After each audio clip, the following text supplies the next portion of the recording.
And when we whoop enough ass, everybody gonna get in line and do right. All right, peace and blessings, peace and blessings. Assalamu alaikum, shalom, welcome, family. Thank you for joining us. We are live, and our topic is today the attempted killing of President Trump. What is next? I want to welcome Matt 285 in the house. Peace and blessings. I want to welcome Twin in the house. Peace and blessings. And we got Brother Isaiah with us today, as always. Sister Cassie will be on. She's just running a little late. I hope you come on. She'll be here. You know that. She just running a little late. Then also, Doc is still without power in Houston. And oh, shit, really? Damn. Yeah, he's still without power. His governor is somewhere over in Asia fucking off, and why the citizens of Houston don't have no damn power. Damn. So it's kind of rough. It's kind of rough being all that long time without power. And Lord, I can imagine the people that went insulin and all that. 285, you in Houston. Do where you at? Do you have power where you are, or are you in the dark too?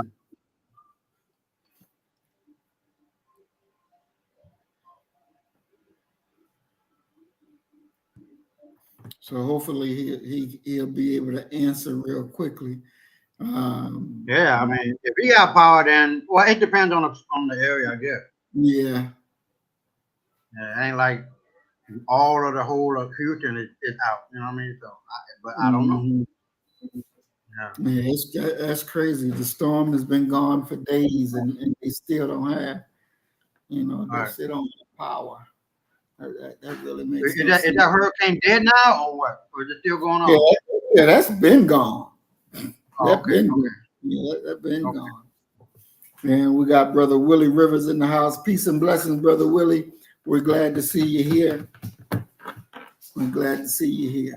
So, Mac 285, if you can respond, we want to know where you are in Houston. Do you have power, or is your power out as well? Like Doc's power is out and has been out since the bad weather y'all had come your way. But today we're talking about the attempted killing of President Trump. We're going to go back and watch the video, watch some of the people who, he says, I'm on the southwest side of Houston. Okay. So do y'all have west side? Oh, he is. Okay. Let us know if you got power on the southwest side. So, I know I was listening to your program last night, Brother Isaiah, you and the other brother that was on there. And me and him talked briefly today as well. I'm going to send him the program after we get off. Did he send you a friendship on Facebook? Yes. Oh, okay. Okay. Yeah. Okay. Oh, wow. Max said he just got Wi-Fi back a few minutes ago. Wow. Well, we're definitely glad that you are right, and everything is looking like it's getting a little bit better. One thing that we have learned from Hurricane Katrina is that we cannot depend on the government when it's a natural disaster to come and save us. We have to be able to have the ability to come and save us for ourselves. So if that means that we need buses, we need trucks, we need SUVs to be able to go into those areas where our people are having a hard time and rescue them and bring them back out. This is something that has to be done. It is just something that has to be done. But as I was saying, Brother Isaiah, I listened to the program. I didn't finish listening to it, but I'm going to finish listening to it this evening. And it was interesting because the brother was saying that nobody, the time of being assassinated by guns is over with. That's a passe type thing. They don't do that any longer. But you all should know the history of America. To kill a president by gun, that's the American way. That is the American way. That is the way that America deals with people that they don't like no more. They put a bullet in your ass in front of everybody so everybody can see you keep fucking with me and I'm going to shoot you. Now, you can go back to Lincoln all the way to present day when you're dealing with Trump. They will put a bullet in your ass. Ain't no ifs, ands, and buts about it. That's the way they operate. And they don't do it behind the door. They do it on Front Street in front of everybody so everybody can see. So, that thinking that that's passe, that ain't passe. That's their signature. That's how they do shit. When they dealing with other leaders in different countries. Now, with them, they may not blow your head directly off. They may put something in your drink. They may do something under the hand, sneaky way like that. But when it comes to what happens in America with theirs, they will blow your ass away in the middle of the street in front of everybody so everybody can see that you don't come this way or we're going to kill you. So what's your thoughts on that?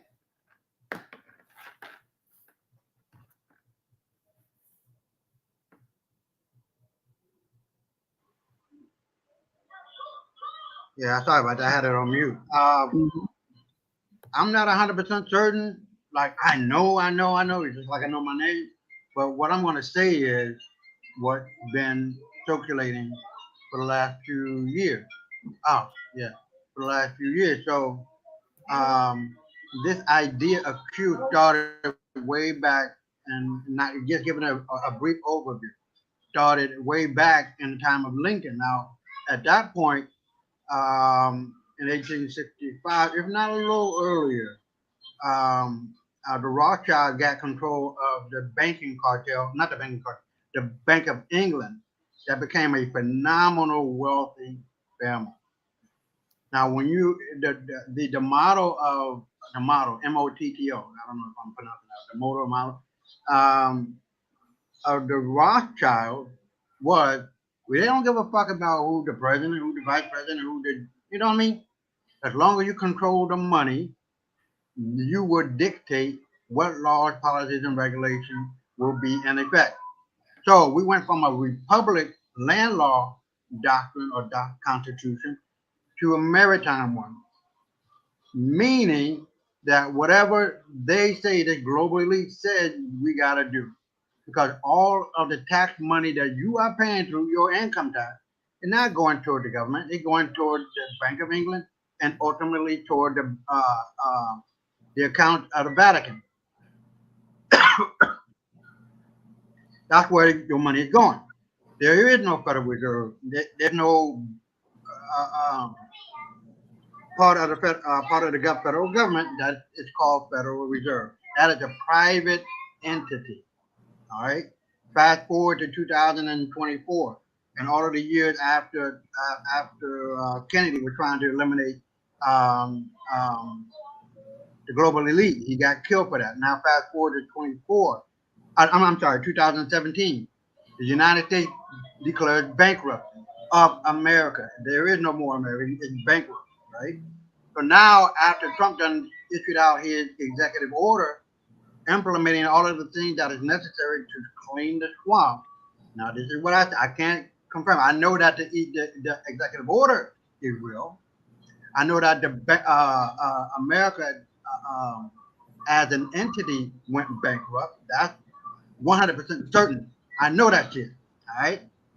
But if you look deeper in all of what has happened up to this very moment when Trump got shot by a goddamn bullet this big, what was the size of that bullet? I mean, big.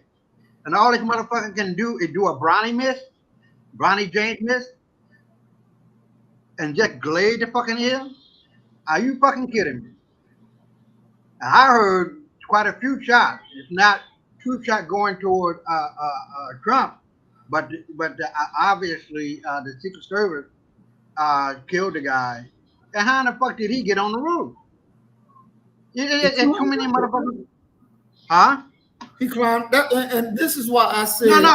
I'm saying with the right. goddamn Secret Service, no, you ain't gonna have no 300 feet away access. No, because it was an inside job. Yeah. It was an Okay. inside job. Okay. Now, keep that thought. Just like okay, just like the Trade Center. That was the inside job. There ain't no motherfucking way that Right. Cheney, the vice president, is gonna tell the jet that scrambled up to shoot the fucking plane down. If it was a plane, he says no. And all of a sudden, this so-called plane that was not a plane formed a damn near perfect circle. What happened to the goddamn wings? They just curled in and said, fuck it, we just gonna go on in all the way? I don't believe so. The other thing about that, it's kind of funny that the Twin Towers fell at a free fall rate. That does not happen. And then we were talking about this. The Empire State Building, a plane hit that. It didn't. It burned, but it didn't fall. So there was a lot of thermite going on and going off during that time in the first building and the second building, and building 7 just fell for nothing. You know what I mean? So there's a lot of questions. And on top of that, the plane in Philadelphia, where are the motherfucking planes? The wing, the black box, the dead body. I never seen that to this very day. And we're talking 23 years later. So with that being said, and let me put this on the table. If you've seen the movie Mission Impossible, Dead Reckoning, you will see that people are wearing masks and they have this little, I don't want to call it a band-aid, but it's a little apparatus across their throat that can imitate your voice 100%. And during the time of Senior Bush, they had a woman that came into his office wearing a mask that he never really recognized. So imagine from that time until now, what the technology of that shit is. Being able to be duplicated is very real, genetically and or with a mask. So there are a lot of people who we think are alive are dead. Hillary Clinton, Biden, the senior Biden, Joe Biden. The Joe Biden that we're seeing right now, that's not him. Brother That's not Isaiah, him. Yeah. your answer that you're giving me, and I'm patiently waiting, but I don't understand what the hell all that got to do with the question that I asked. It does. The thing is that President Trump got shot. What we are seeing is not the real shit. It's a fucking movie. It's literally a goddamn movie that people just are not aware of what I just mentioned. You go think about this. Don't say nothing. Just think. Go back to the day that Biden was inaugurated. 2 different days, not 2 different days, but 2 different situations occurred. One moment it was blurry and the sky was blurry or how you say it, cloudy or some shit. The next minute they're showing video where it was sunny, one of them or the other. On top of all of that, he was inaugurated not at 12 o'clock where he's supposed to be, but 11:55. He wasn't the president. That don't fucking happen. So with that being said, there's a lot of questions that need to be answered that I am saying that is linked up to all of what is happening. That Biden is not the president. That Biden did not win the election. There's no motherfucking way he can get 84 million votes. Obama got 64 million votes and Trump got 74 million votes. It don't happen. They cheated that man out of his election. So, and in the roundabout way and connecting all of these dots, we got the fucking numbers, but the shit ain't even adding up. The shit is, what we are seeing right now is a movie. That's it. And there have been activity in Guantanamo Bay where they are executing people who are pedophiles, who are they're part of the elite. And this cleaning of the swamp is going on, man. This is no joke. Now, can I confirm it? No. But I believe it. But all of these so-called other instances are not right. There's no motherfucking way that that Biden can get into the office inaugurate it at 11:55. It ain't never happened in the history of our country. 11:55, 11:54, somewhere around there. That don't happen. I throw it back at. So can you just answer the questions that I asked you? Because you come off with all this stuff. But it's all wrapped up together. But go ahead, go ahead. It's like I'm talking to goddamn President Biden. It's how you giving me this stuff all the way out of the. Let's just stick to the topic. All that other shit we ain't talking about. I did stick to the top. Yeah, damn it. I did. I want to welcome Mayat to the program. Peace and blessings, Mayat. We're glad that you're with us. What she said, did y'all notice only a few people had their phones out recording? You know, this whole And nobody thing, ran. Nobody ran when they heard it out. This whole thing, even looking at the Secret Service and how long it took them to respond, was the first thing that I saw that I knew that was wrong. That Right. Taking too goddamn long to respond. Shots, pow, pow, pow, pow, and they waiting to fucking get up and jump on him. You know, that was a problem. Then the building that the so-called shooter was on, the Secret Service had their guys, you know, on top of another roof looking right in his direction. And he still got all off those shots before they killed him. Yeah, that don't look right? I mean, you got let's say he got 3 shots on Trump. None of the motherfucking bullets hit. You know, he wasn't a trained marksman. He wasn't a trained. He wasn't, from what I heard, he was a trained marksman. He was in the military, wasn't he? No, he was only 20 years old. He wasn't in no military. Oh, okay. Well, I don't know. Somebody in the military from 150 yards away can go ahead and knock it out. They can kill you because you're trained. You can't even graduate basic training in the Army unless your minimum score on marksmanship is a marksman. That's a minimum, and that's 300 yards. So you can hit somebody 150 yards away. You can do that without a problem. But this guy, not trained, shooting willy-nilly, and you know, it's really crazy. But I definitely believe it was an inside job.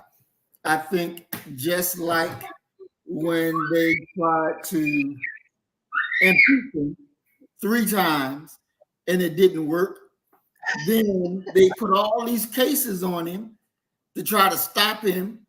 It didn't work. The last thing they had left in their bag of tricks is, I'm gonna put a bullet in your ass. Yeah. And what did he do when he got up, bro? What did he do when he got up? Oh, he put the black power fist up. He put the black power fist up. Do you know he said he want to be black? Did you hear about that? No, I didn't hear that. I'm telling you. I gotta send that. I'm telling you. Yeah. Now you know I'm your boy. I ain't gonna be lying. I'm gonna find it and send it to you. But he said he was black. I'm telling you. Yeah, I never heard that. Yes, sir. That's crazy. Yeah. He said, Mayat said they took out Rainbow, the woke, and RBG. Now they got our black power fist. Yeah, that's true. That raising that hand the way that he did, he had to show that, you know, even though I was shot, I'm still confident. I'm still confident. I'm still in command, and I'm strong. So that's what all that shit was about. But you seen what 50 Cent did, right? No, what did he do? He did a video, and I want to say the video. He was on stage, and his album, I forget the name of the album, But he had his bulletproof vest and all that. But the face of Trump, and he's playing many men. Man, I hollered. I think, yeah, damn. But there are a lot of May coming out, boy. They cracking me the fuck up. It is. Yes, sir. You know, I think that one, if the boy had shot Trump and actually killed him, it would be a real problem in the street. It would be civil fucking war. That's what that is. Most definitely, it really would. And a lot of Democrats would be getting killed right on the spot. Ain't no question, man. Oh yeah. They're like, you're a Democrat, pow. You're a Democrat, pow. Mm-hmm. Yeah. Politicians or not. Yeah. You know, and being that close to you know, a civil war in our time right now, you got to be ready for that. You have to be ready, because just the smallest or the biggest little incident can click it off just like that. And man can set it off. Yes. And it makes no sense. But this is the time that we are living in. I'm going to share this video right quick. Let's see. Let's see. Whoops. Let's see.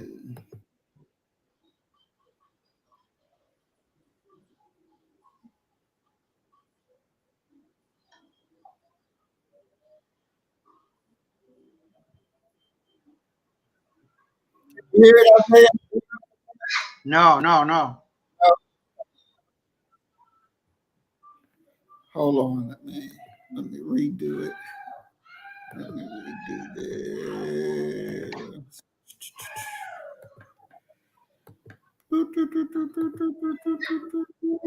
All right. To turn down the rhetoric from CNN to Fox News to MSNBC to CBS Face the Nation, all of them need to turn down the rhetoric. Even Fox News had the balls to have on an assassin himself, Mike Pompeo, who has been confirmed wanted to assassinate Julian Assange, former head of the CIA.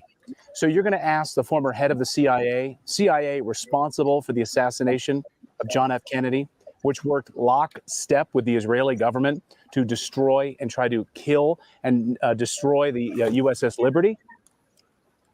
You're going to ask the former head of the CIA, and he's going to tell you on your air, we need to tamp down the rhetoric. Okay. No, we don't need to tamp down the rhetoric. We need to turn up the rhetoric. We need to be angry. As Americans, we need to be angry and demand answers. We had a whole January 6th hearing. Committee will be in order. Can we have an entire July 13th hearing now to get to the bottom of this with full transparency from these government agencies? I sure hope so. So let's go through a lot of the unanswered questions today. I'm going to go through point by point by point.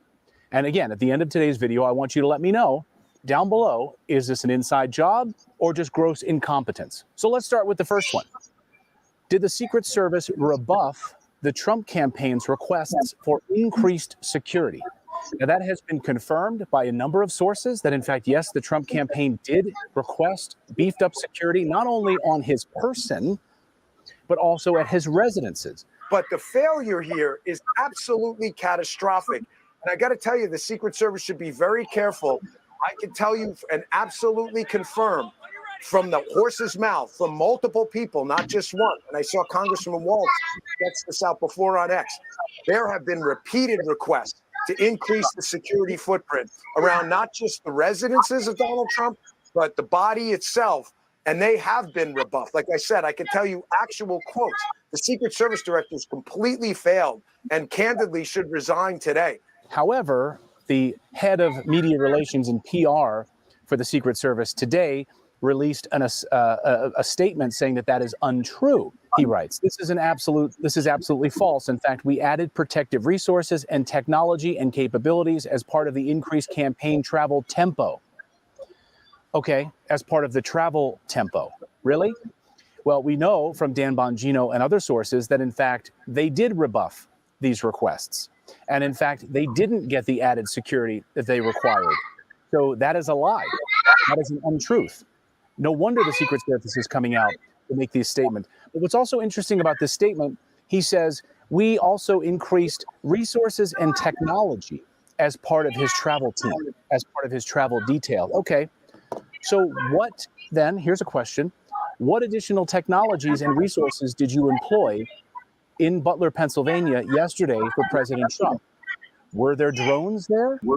Did the sniper team have some sort of advanced technology that allowed them to protect President Trump? What were the additional resources and technologies that were used? I'd like an answer to that. So that is 100% a lie. The Secret Service did, in fact, turn down additional requests by the Trump campaign to have additional Secret Service detail. We know that to be a fact. So that is a lie from the Secret Service. Why also has Robert F. Kennedy Jr., whose father was assassinated, whose uncle was assassinated by the CIA, rebuffed by the Biden administration to have additional Secret Service detail? President Biden signing his name on turning down additional Secret Service detail for RFK Jr. Why? We can send $200 billion to Ukraine. We can glad hand with Vladimir Zelensky. We can send billions of dollars in weapons to Israel and shake hands with Benjamin Netanyahu. When a person running for president of the United States whose uncle was assassinated and whose father was assassinated, he asks for additional Secret Service details and we can't provide it to him, something is going on. And remember, this is a Biden administration, which, as you pointed out, has refused to protect Robert F. Kennedy Jr., even when his father and his uncle were assassinated. This is the Democrats in the House actually introduced a bill to strip Donald Trump of Secret Service protection. I mean, these people are crazy. Okay, the other big questions we have, of course, about the shooter. So let's talk about the moments before the assassination attempt yesterday in Butler, Pennsylvania.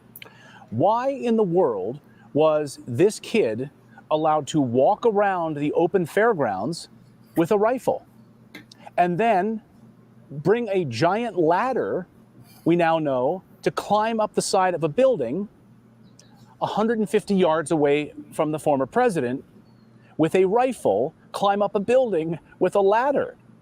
Then eyewitnesses, who also confirmed this to the BBC, confirmed that they told police that they witnessed a man climbing a roof with a rifle, and he was army crawling on top of a white roof. They told the police this, and apparently they did nothing about it. Watch. So we walked up, and probably 5 to 7 minutes of Trump speaking, I'm estimating here, I have no idea, but we noticed a guy crawling,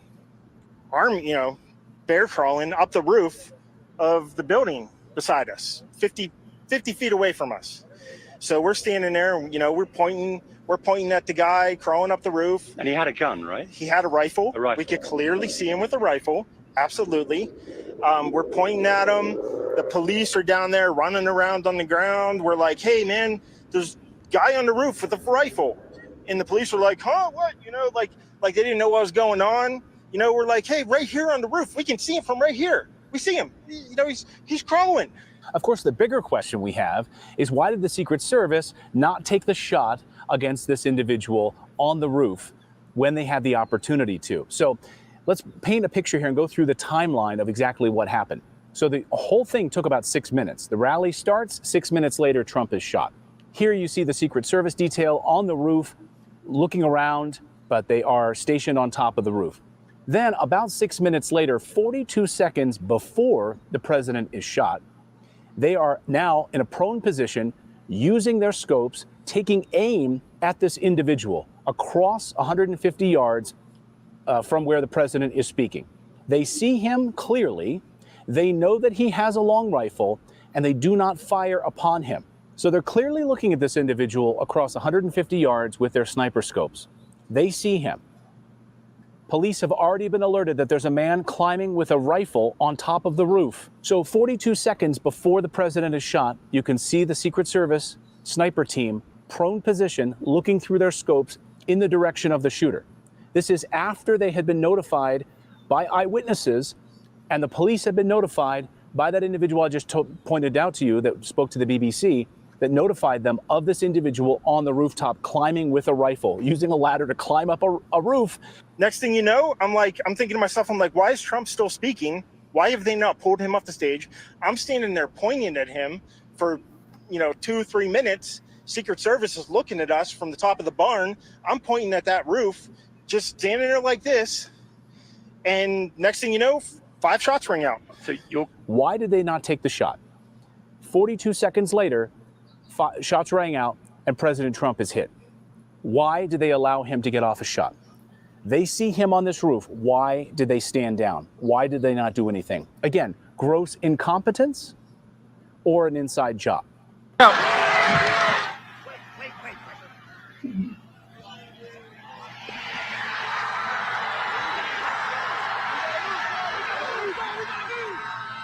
All right, now let's talk about the shooter.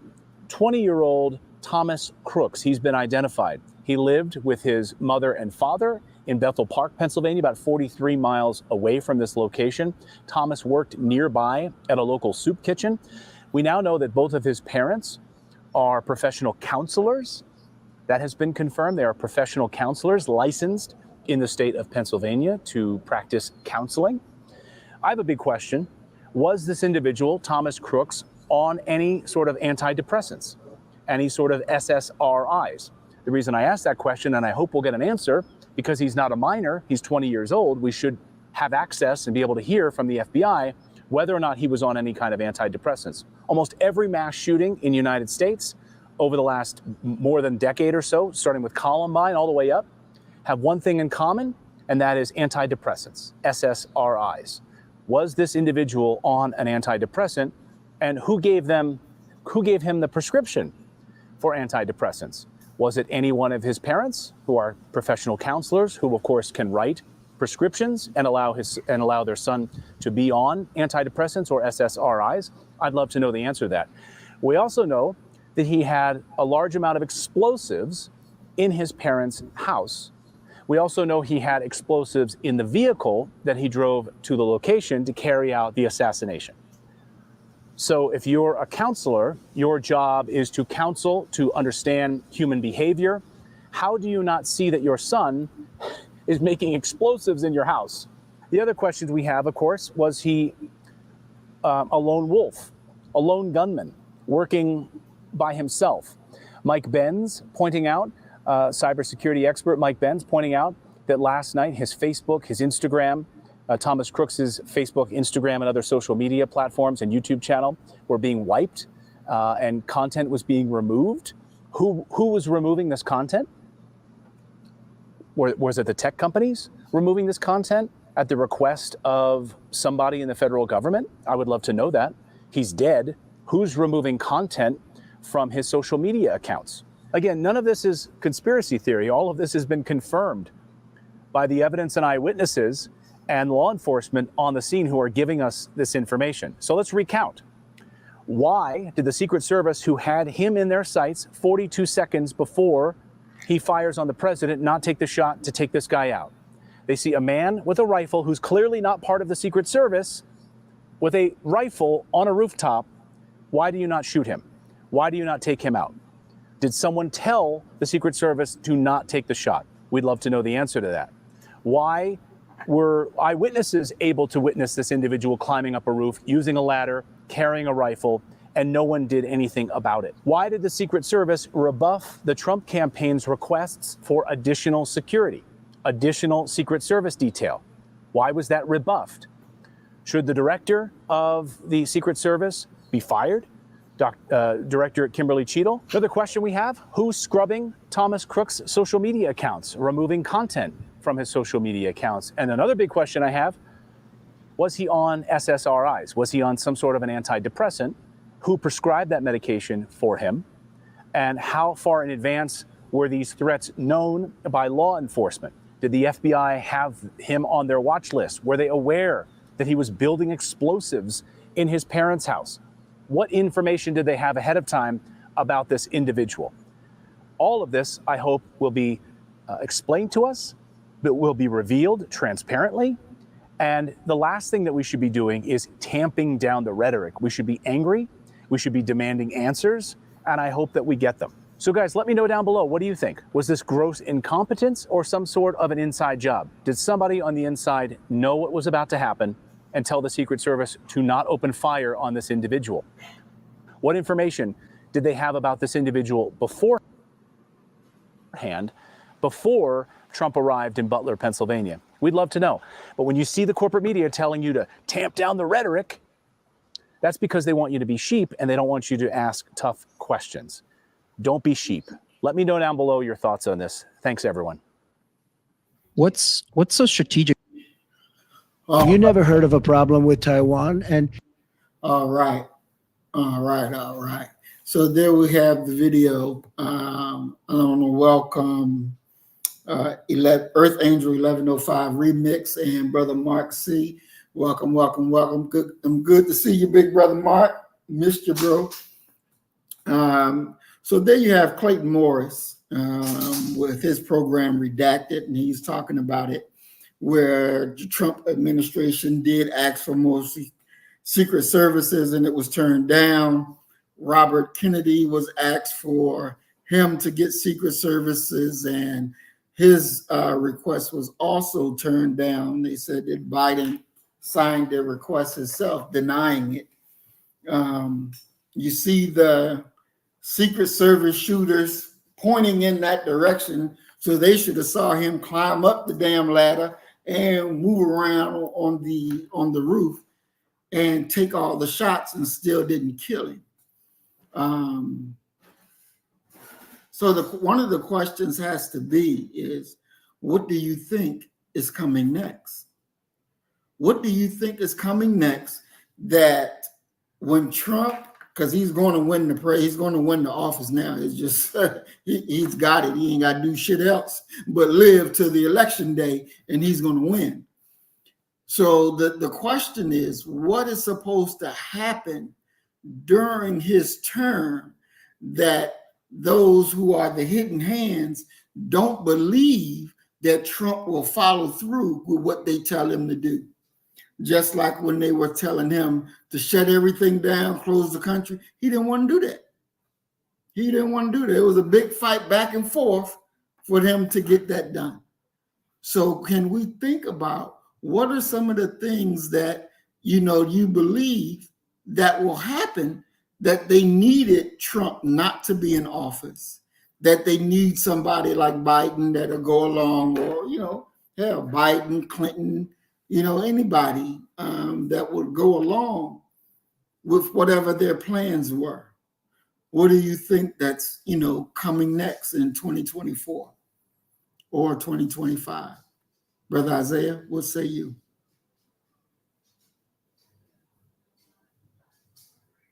Brother Isaiah?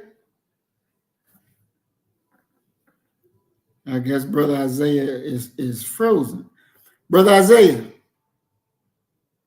Yeah, he must be frozen. So, chat, what do y'all think? What do you think are the things that's coming up that maybe they did not want Trump to be in office because he won't do what they said he would do, what they are saying needs to be done? We know that there's a big push to go to war against Russia. We know that very, very clearly. The United States have given Ukraine weapons, and some of those weapons have the ability to hit inside of Russia, in Moscow. And President Putin has said, well, if any of those weapons hit inside of our country, we coming for you. We coming for you. So they have moved ships and submarines down into Cuba to be able to fire upon America. This is something that is very, very troubling because the East Coast is right in harm's way. We are living in a time where we got to be on guard. We have to be able to think beyond what it is that we can see. one thing that stood out to me when they did the September 11th hearings, and Donald Rumsfeld and Condoleezza Rice, they kept saying it was a failure of imagination because we couldn't imagine somebody would take planes and run them into a building. We couldn't imagine it. Well, first of all, we know that that whole bullshit was bullshit. You could imagine it because that's what you did. That's exactly what you did. That's exactly what you had set up because you needed the American people to be just dumb as fuck to follow whatever the code line that you throw out there. Now, how do we know that the majority of the American people are dumb as fuck? And when I'm talking about white folk, that they're dumb as fuck. How do we know that? Because if we go back and think about Kennedy, when Kennedy was shot, and they said the bullet went this way and turned this way, turned around and went back out that way, and they called it the magic bullet theory. The magic bullet theory. Oh, wait a minute. When the hell did magic become real? When did it become real? How do you get one bullet that can shoot, hit, come back out, hit another way, turn around midair and go back? Ain't no such thing as no goddamn magic bullet. But the same way, the Secret Service, the FBI, did not close the book suppository room where Oswald was supposed to be shooting. They let that room be open and available. They let where the grassy knoll be open and available. And they had another shooter coming up out of the where the water run down. Hell is that thing called? The drain hole. You had a like a triangle situation that when that motorcade drives in, he's done with. He's done for. He's done. Now, the Secret Service was in on it. They knew what was going down. They knew what was happening. There was no mystery. Everybody played dumb. If you can remember when they showed the different, and I wish I'd have had this one queued up, but there's a film where they're walking and you see that they're pulling the FBI and the Secret Service agents off of the president's car. They're telling them to get off, step back, step back. And one of the agents is like, what? What are you doing? What are you doing? And it's clear as on video. You see him keep saying, what are you doing? And he's, what are you doing? What do you mean? You know, he's clearly aggravated that they're telling him, get off the car. Fall back. Fall back. So he's falling back. He's getting out the car. Boom, boom. He's down. President's down. Everybody's, what's going on? What's going on? They know what's going on. It's killing season. Because Kennedy was trying to avoid or take America off from the Federal Reserve. He was trying to put America back on the gold standard, where the money was attached to gold or silver like it was before. So he's trying to put it reverse and put it back. And they like, oh no. Oh no. See, you're not following the plan. You trying to do all this after we done told you, don't do it. Now we're going to show you. And what they do, they pull a bullet in his ass. His brother say, I'm gonna run for president. They say, oh yeah, you hard head too. I'm gonna put a bullet in your ass. That's their signature. That's their modus operandi. I'm gonna put a bullet in your ass. Brother Isaiah, I know you were gone, but the question that I was asking before you left was, what do you think they have in store for 2024, 2025 that they did not want that President Trump to be president? What do you think is in store? There are a couple of things. There's a movement by the Heritage Foundation that's trying to roll back some Supreme Court ruling called the something 2025. That's Right, one thing. The other, 2025 project. right. The other thing is that we're not gonna. I don't know. Let me put that out on the table. I don't know, but I believe that we're not gonna have an election in 24. Biden's gonna drop out. Kamala Harris gonna come in and do whatever hell she gonna do, which is nothing because we have mentioned this before. She's not even an American citizen, from what I am understanding. She's not qualified. She wasn't born here, or there in America. So that disqualifies her for the vice presidency, and it disqualifies her for the presidency. On top of all of that, like I was trying to relate, that man, all of what is going on, this is the goddamn movie, man. It's not the shit that you think is happening. It ain't happening. No. Do I know for sure? No. But I believe. But all the chips and all the points have been lined up, and the numbers are there to connect the dots. And what I'm saying is, this is a fucking movie. Don't worry, don't trip. Because right now we're going from, like I was saying before, we're going from maritime law to land law, and that's a big difference. We're in the Republic of America, not the old bankrupt United States of America.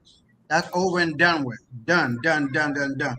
And the fact that we were all slaves anyway, up until 2017, with your birth certificate being in all capital letters, your shit was been traded for on the exchange for I don't know how long, for tens of millions of dollars.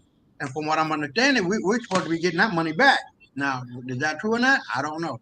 But based on how Trump went around the world and collected all that gold and brought it back to America, we're talking about hundreds of tons of gold from the Vatican, from the Bank of England, from wherever. This is it, man. From what I can see, I'm not on the inside, but all that swamp water and all the pedophilia and illegal activity that West had done, and that dude been dead a long time ago. What we are seeing is not the real deal. It's just not. But I throw it back at you. Well, Earth Angel 1105 Remix said that Trump at the convention says, they're not after me, they're after you, and I'm just standing in the way. Right. Very, very interesting. Very, very interesting. There's another famous quote too by Q says, "Where we go one, we go all." Now, I'm this shit is up in the air for me too. The only way it's gonna be confirmed is if that EBS signal goes off and initiates the NESRA for us in the United States. You feel me? So we'll see. Time proves all things. But I can tell you this: Biden's gonna drop out. Oh, most definitely. We've been knowing that. Right. There's no way he's going to stay in. Right, but the what is the gist behind that? Goddamn well that's not Biden. Well, I don't know that that's not Biden. I don't know. Well, I believe I sent that to you a long time ago. But take a look at the old Joe Biden, and then some instances where this new Joe Biden, that's supposed to be Joe Biden, is wearing a mask. Anytime he goes like this, and you can see that mask moving up and down, a lot of other things that are happening, it's not him. It is not him. But like I say, time proves all things. And if what has happened, man, the money that's going to be dispersed to all of America is going to be fucking ridiculous. They just, I don't know, but I'm just saying, time proves all things. Most definitely. I'm not. You know, I like to be able to stay and have my feet on the land and not up in the air. So Right. I think there's definitely some serious things that's going around. Whether they're, and I know they're trying to, or they, you know, eventually will do this one world currency where right now we know the dollar is being challenged by BRICS and possibly will be overtaken by BRICS. You see different African countries. I think it was, I know it's 3 African countries, and I think you said Burkina Faso, and 2 more. I forget their name. Yeah, that they come together to form their own little coalition to be able to stick up for each other and do the things that's necessary. Because at this point, I believe we are at the awakening where people will be able to see things as they really are. You know, it's like in the Bible where Jesus asked the man, "How do you see men?" And he said, "I see them as trees, huge trees." And Jesus put a little spittle on their eyes and said, "How do you see men?" And he said, "Oh, I see them as they are." And so the awakening has to do with you being able to see things as they are, not as you would think it to be, but the reality for which it is. And a lot of our people find it hard to accept, you know, understand that the white man is not like you, that they're not like you, that you are a real human. You are the real thing. They're not. The things that they think about, the things that they do, you would never do something like that. Brother Donald said Trump will be speaking at the 2024 Bitcoin conference and has totally reversed his previous position. So now he's for Bitcoin, Brother Donald. So we have a lot of things that's going on. And with all of these things that is going on, we have to be able to stay ahead of the curve. Now, knowing that that's going to be a little bit difficult, but it is something that we have to be able to do. You have to be able to have that foresight. Now you see all these white folks coming out saying, we got to have unity. We got to have unity. We got to pray for the country. We got to pray for the president. We got to do this. We got to do. Nigga, I ain't trying to hear that.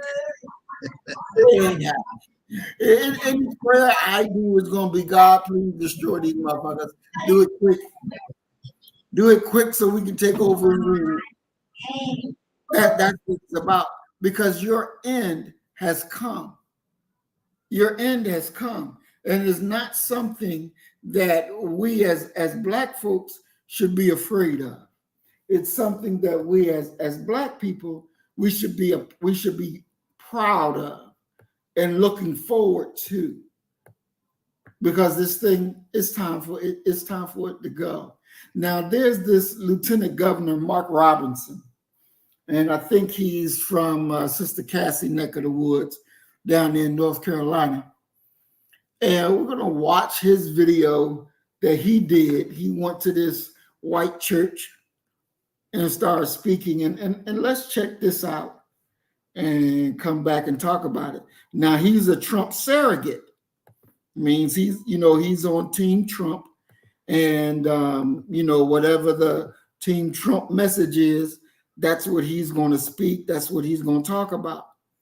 So let's look at this nigga and see what he had the nerve to say. You know, it was a time when we used to meet evil on the battlefield, and guess what we did to it? We killed it. We didn't quibble about it. We didn't argue about it. We didn't fight about it. We killed it. When the Japanese bombed Pearl Harbor, what did we do? We flew to Japan, and we killed the Japanese Army and Navy. We didn't even quibble about it. I didn't start this fight. You did. You wanted to be left alone. You should have left me alone. We didn't argue and capitulate and talk about, well, maybe we shouldn't fight the Nazis that hard. No, they're bad. Kill them. Some liberal somewhere is going to say that sounds awful. Too bad.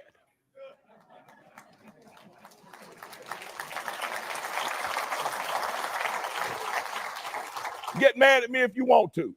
Some folks need killing. It's time for somebody to say it. It's not a matter of vengeance. It's not a matter of being mean or spiteful. It's a matter of necessity. We have wicked people doing wicked things, torturing and murdering and raping. It's time to call out those guys in green and go have them handled. Or those boys in blue and have them go handle it.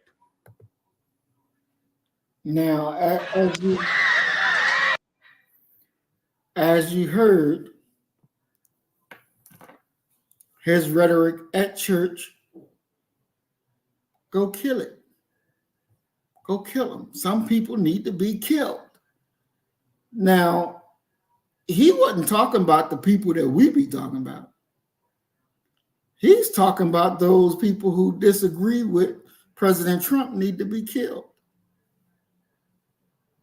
Need to be killed. And you see him sitting up there in church with them crackers. And when he clarified liberal, then you heard the clapping. Don't you think for 1 second, just because these demons fall under a religious title, that they're different. They're no different. Not when it concerns us. They have the same mindset when it comes to us.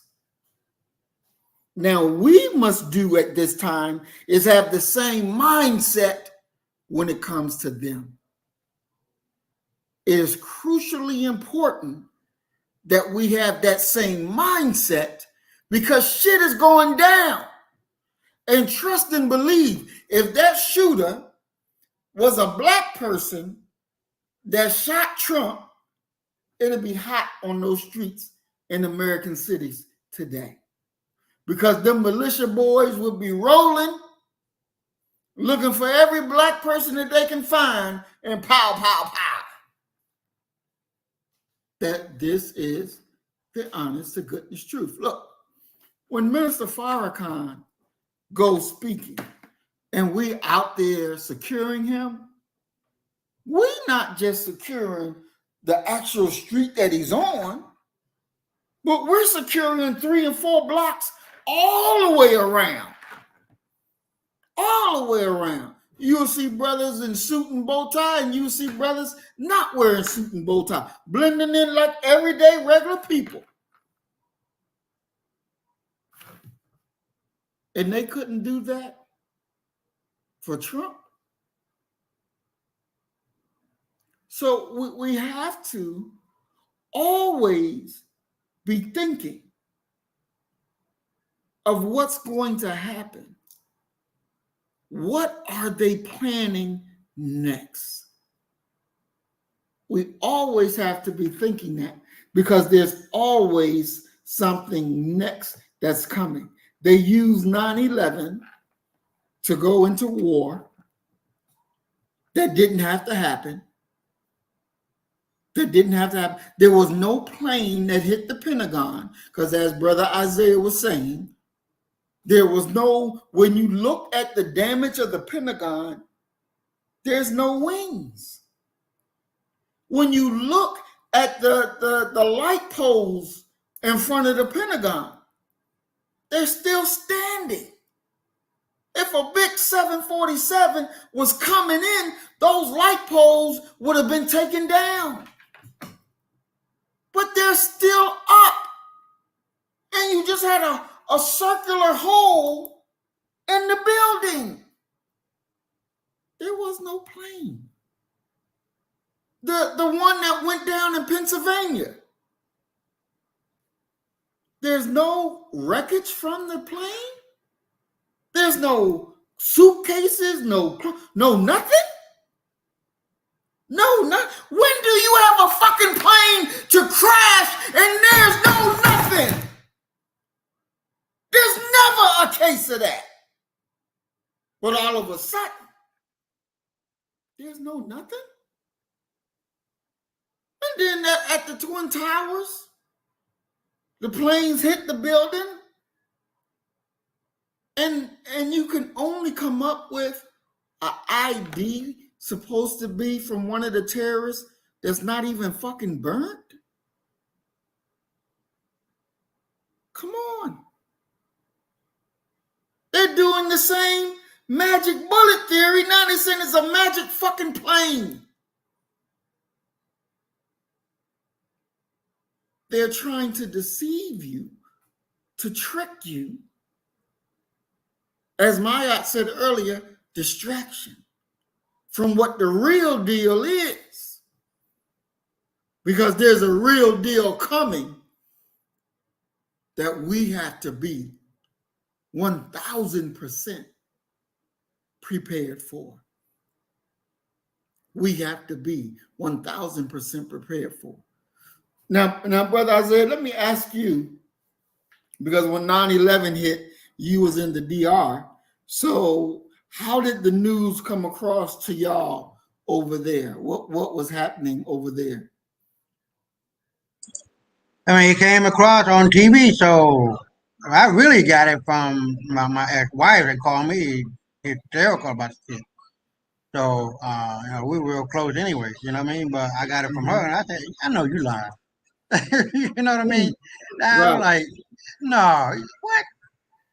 And then next thing I know, all hell breaks loose, man. And then, but something strange happened because, like I said, a big ass damn building that is reinforced with steel all the way down from the top to the bottom, and a plane. Those reinforcements can withstand temperature, high temperatures. I think steel melts to whatever degree it is. It didn't reach that temperature, and a plane that just goes right in, how do you say it? It knifed right into the building. You know what I mean? It just don't bounce off of it. It just goes right on in like a hot knife through butter. No, man, no. You know, that's what really threw me off. But then again, you know, I'm not no federal agency investigating shit. But as the truth came out, man, it's like Cheney said, don't shoot it down. There's a damn near perfect hole in the Pentagon. It hit the record department where trillions of dollars were stolen. Okay, now you know this shit is an inside job. You know what I mean? And the building 7 falls for no apparent reason, and the Twin Towers fall. No, man, no. It too many questions, not enough answers. Exactly. Exactly. You're 100% right. Indigenous says in Houston, our power has been off for 6 days now. Yeah, I know. I talk to Doc every day, and his power is still off. And, you know, he was telling me the governor is over there in Asia while the state is suffering and Houston don't have no power. It doesn't make a bit of sense that your power has been gone for so long. I want to welcome you to the program. Peace and blessings. We're glad that you made it. And I want to welcome Emil to the program too. Peace and blessings, Brother Emil. I'm glad you made it. You say that in a Marvel movie like Spider-Man, Far From Home, they showed you the technology they used to deceive the masses. It's called predictive programming, and sublingual messaging. That is so true. That is very, very true. And that's something that we have to be really aware of, that, they will try to program you, if, ands, and buts about it. And most of the part, it has already happened. You've been subverted. And not even realizing it. Maya says that, yes, Houston has been hit hard lately. It definitely has. And we pray for our people out there in Houston, that they make it through, But you gotta, man, if it ain't one thing, it's another out there in Houston. And you really have to be aware. You have to be aware, because things change so quickly. Things change in the dropping of an eye, and we have to be aware, and we have to be ready. I'm going to go and show one more video from the Trump thing, then we're going to go ahead and move on to another part of our topic today.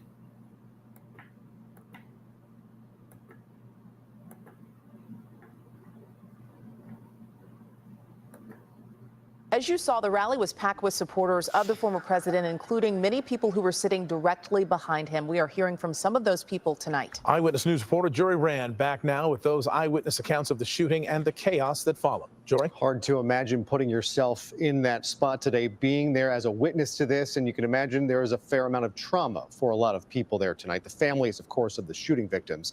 And those who witnessed it all play out before their eyes. We've heard from several people tonight who helped triage some of those victims. One of those victims did not survive. Here now just a few of the stories told in Butler, Pennsylvania today.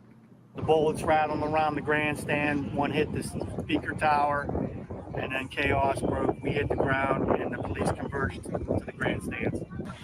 We assisted with the two patients that may have gotten shot up in the grandstand, and we cleared a path for getting them out of the way. And it's just a sad day for America. As soon as the gunshots rang out, most of us had hit the ground.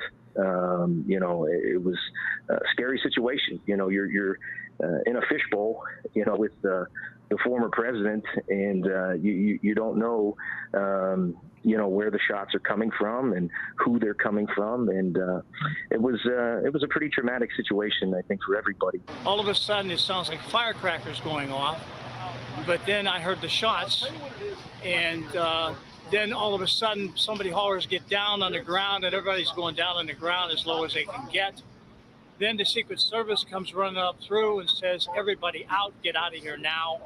And they ushered us out of the area. Everybody stood together and everybody screamed out the Father's Prayer, and everybody prayed together. That was amazing. That was something that was beautiful. That was really cool. The United States has a long and troubling history of political assassinations and attempts. We've lost 4 presidents to gun violence, beginning with Abraham Lincoln. 16 years after that, James Garfield was shot and killed. 20 years after that, William McKinley was assassinated, and most recently, John F. Kennedy in 1963. Here in California, we have our own tragic history involving JFK's younger brother, Robert Kennedy, who was poised to win the Democratic nomination in 1968. He had just picked up California when he was shot and killed here in Los Angeles in the Ambassador Hotel, which has since been torn down, but in what is now Koreatown. Sirhan was convicted of the killing, although we do want to note RFK's son, Robert Kennedy Jr., who himself is now running for president, maintained that Sirhan was not the killer, saying it was a member of his father's security detail. Still, this was a murder that rocked the nation and followed the assassination of Martin Luther King Jr. by just a few months. The last time a sitting president was shot was back in 1981. Ronald Reagan, just 2 months into office, when he was shot by John Hinckley Jr., an attack that very nearly cost President Reagan his life and also paralyzed his press secretary, James Brady. There's another case very similar to today's. Back in 1912, former President Teddy Roosevelt was running for another term. He was shot entering a campaign rally and famously still gave that speech that night. More recently, Gerald Ford had multiple attempts on his life. For those of a certain age, the name Squeaky Fromm will ring a bell. And in 1972, George Wallace, former Alabama governor, was campaigning in Maryland. He was shot multiple times and survived that attack. We can only hope that today's attempt on President Trump is the last. But you think about that time period, 63, 68, 72, 75, 81. This was happening every few years, but we have not seen it in 2 generations until today. In part, that's maybe due to the expertise of the Secret Service and security officials, those same expertise at this point being called into question after what happened today. Now, putting that perimeter around a candidate, a president, a former president, not even allowing that opportunity. The question now, of course, is how they allowed this gunman to get so close and able to get those shots off today. Hello, I'm Mark Brown. Get more great ABC7 content by clicking the subscribe button for our YouTube channel and download. All right, and as we see there, again, it happened nowhere in the world. It should have happened, but it is a reality. That is what they do. And, you know, I forgot about that. RFK Jr. did blame the Secret Service and say that it wasn't Sirhan who killed his daddy, but it was a member of the Secret Service who killed his dad. That is something definitely to dive into. And so, Brother Isaiah, what's your thoughts? Yeah. I mean, it is what it is. So, I'm gonna let it rest how it ended on that video. Definitely. Was there? Do Donald Trump have a fan base in the DR? Oh, man, yeah, that's a good question. That's a very good question. I have never seen no. You're not gonna. That's a very good question, sir. That's a very good question. Damn, that's a very good question. Everybody know who he is, but whether they like him or not, that's a damn good question. Damn. Now you got me fucked up. But yeah, everybody know who he is, but we got our own political parties and political celebrities, and politicians and stuff like that. But we're not too concerned about what's going on with America. Not unless you're an American, you know what I mean? But yeah, that's a very good question. So I'm like, you set me back a minute. I had to think. Yeah, but it's not something See, now he gonna get in on the presidency. That's for sure. This is the shot that was heard around the world. Definitely. I am Donald Trump. Fear not. I will always love you for supporting me. Man, if a motherfucker wanted to have something to create a new May or whatever the fuck that shit is, man, that's it. Exactly. And he gonna get 100% of the vote, 1,000% of the vote. Dead motherfucker gonna come out and vote for him. What? You shot my man? Oh shit! Hell no! I'm digging my ass up out this bitch. I'm coming to vote. I've been dead 100 years. I like this motherfucker. And he got the blackfish too. You niggas better try to. You niggas better try to vote for them. Man, yeah. He black. He said he wanted to be black. He said he wish he was black. I'm gonna find it. I'm gonna find that and then send it to you. Find that one. While you talk, I'm gonna look for it. Hold on. Definitely, he's gonna milk that one for exactly what it is.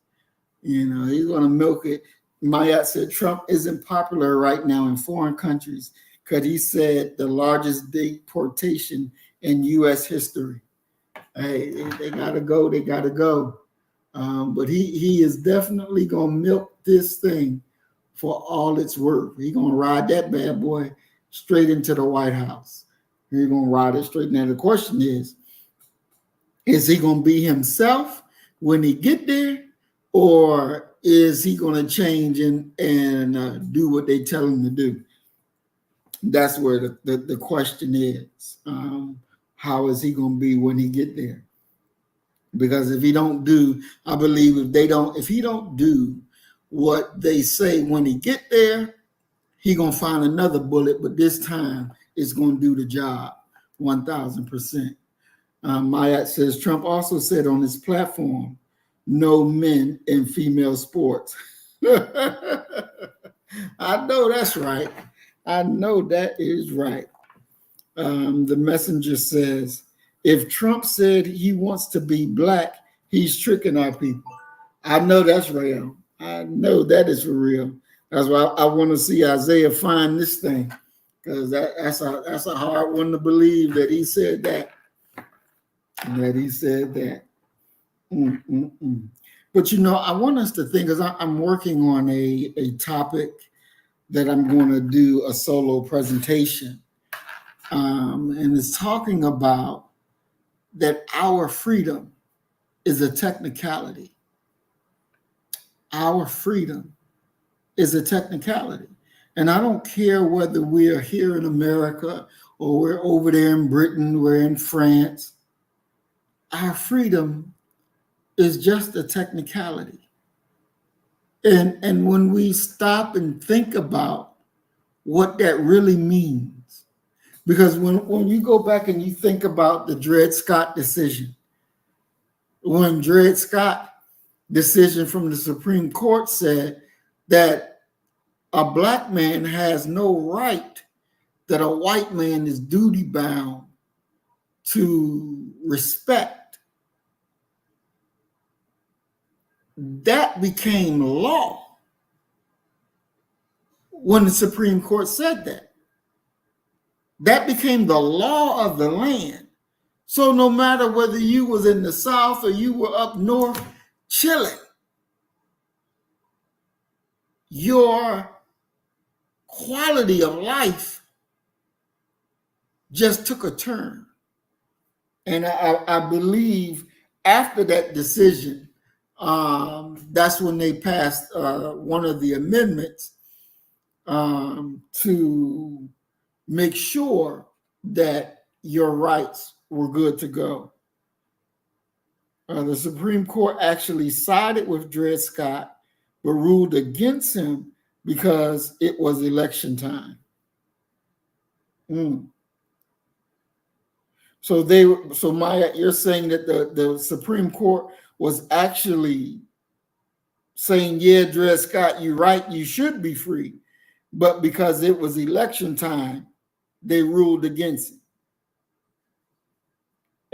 And so understanding that, we definitely have to be aware of what's going on, aware of what's coming up next.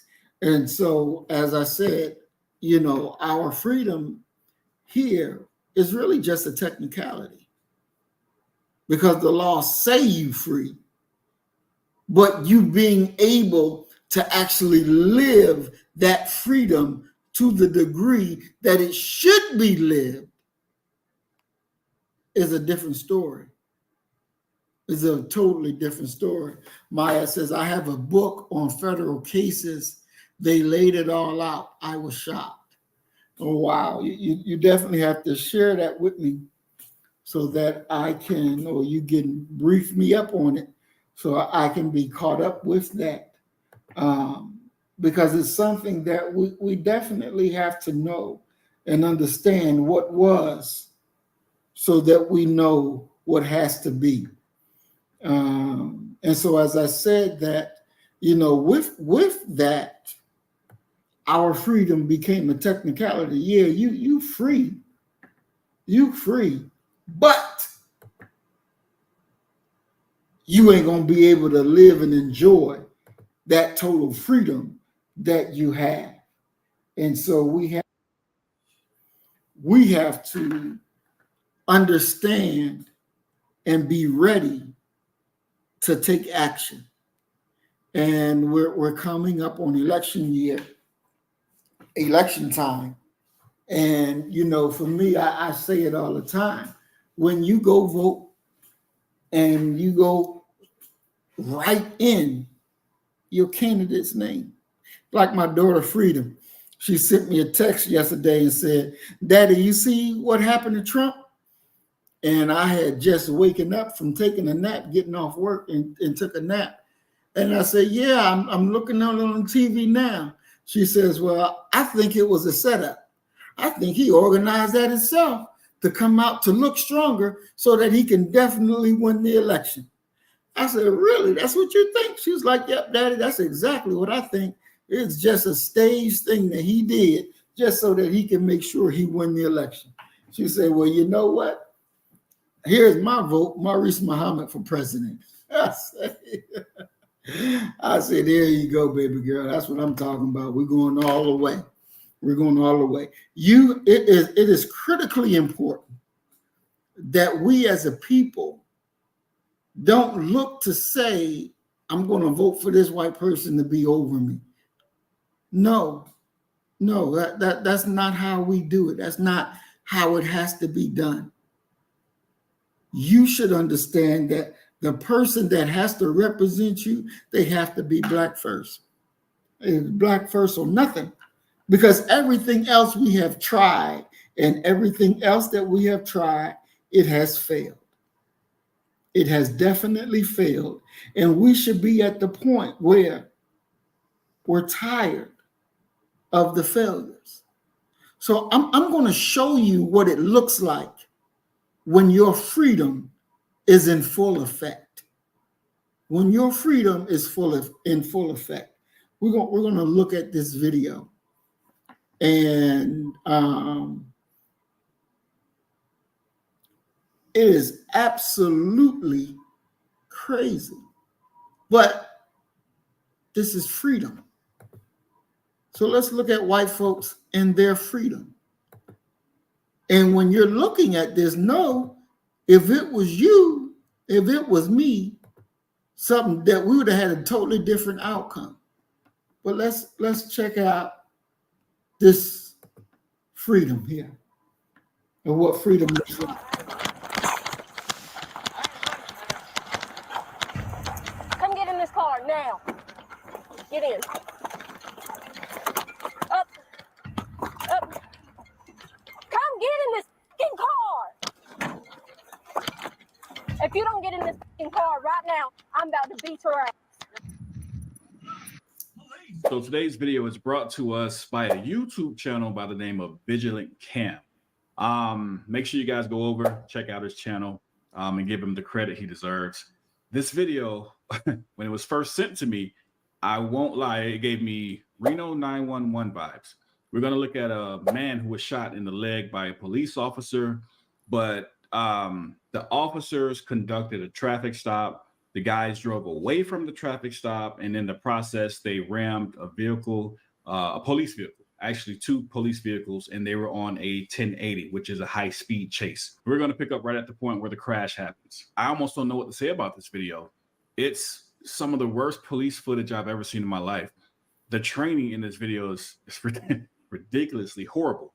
I won't say much. Let's jump into it and leave your thoughts about this one down below. We'll talk more about it later.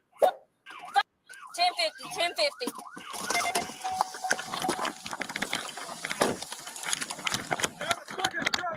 Get out! Get the fuck out and get down! I'm not with you. Get on the fucking ground! Get on the fucking ground!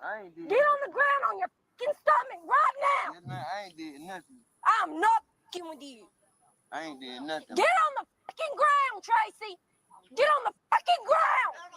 If you try running, I swear to fucking God. I swear to fucking God.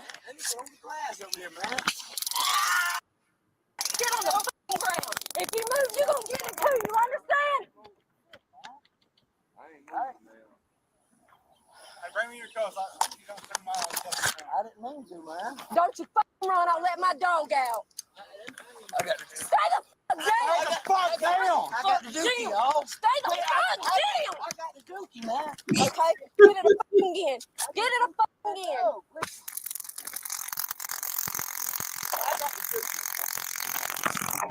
Now, white boy talking something, he got a dookie. So he runs off. Go ahead and try.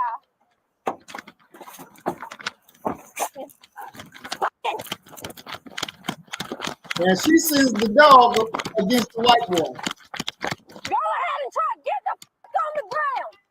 Get the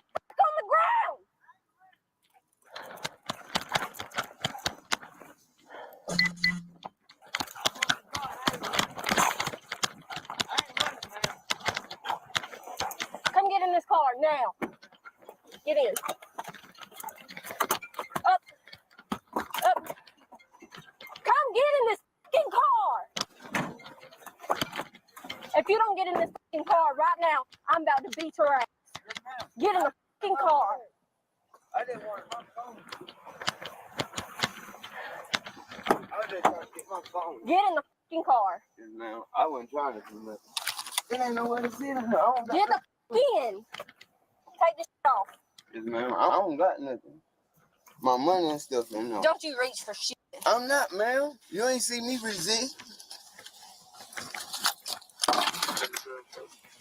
My money. I ain't did nothing. You treating me like I did something. Get in there. My money Get and in stuff. there and I will My money and stuff. try me. I'm not Get in trying. the car. I'm not trying.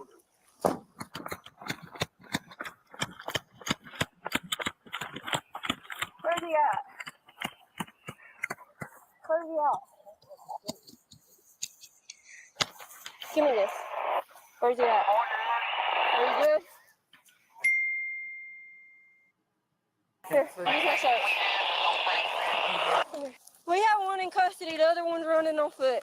It's any mess. Let me get the dog. We got one in custody. The other one's running and very combative. Taylor's been deployed twice, no effect. Hey, you get my money, ma'am. Shut up. You get my money, please. You can have jewelry, come on. I got mine. Can you get my money, ma'am? Ma'am. The best thing for you to do is to shut up. Why I got to be quiet? Now, the individual that they're chasing, the white guy that's walking away, that's Tracy Allen Guess. The black guy who's in the back of the police vehicle is Samuel Reginald Thornton. And as you can see, and I see him, he's back in the back of the police vehicle. He's locked inside. And if you know anything about being inside of a police, the backseat of a police car, there's no way out. You can't just open the door. But remember, he has been there since the beginning of this video. But magically something happens. We'll see. Let's get back into the video. Come on.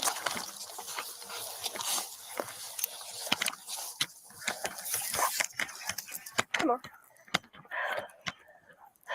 I know we turned on the Caldwell right here at 3231. I don't know the road. It's mile 16.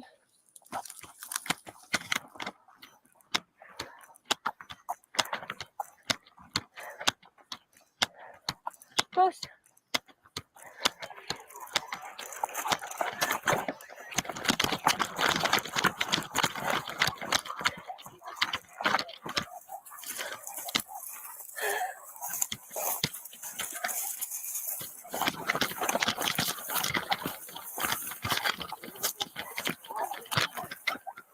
This dog's about to bite you, Tracy.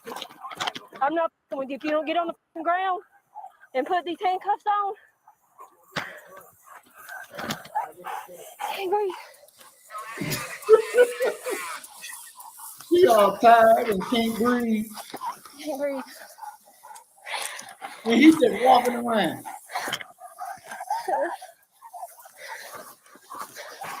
Austin, move.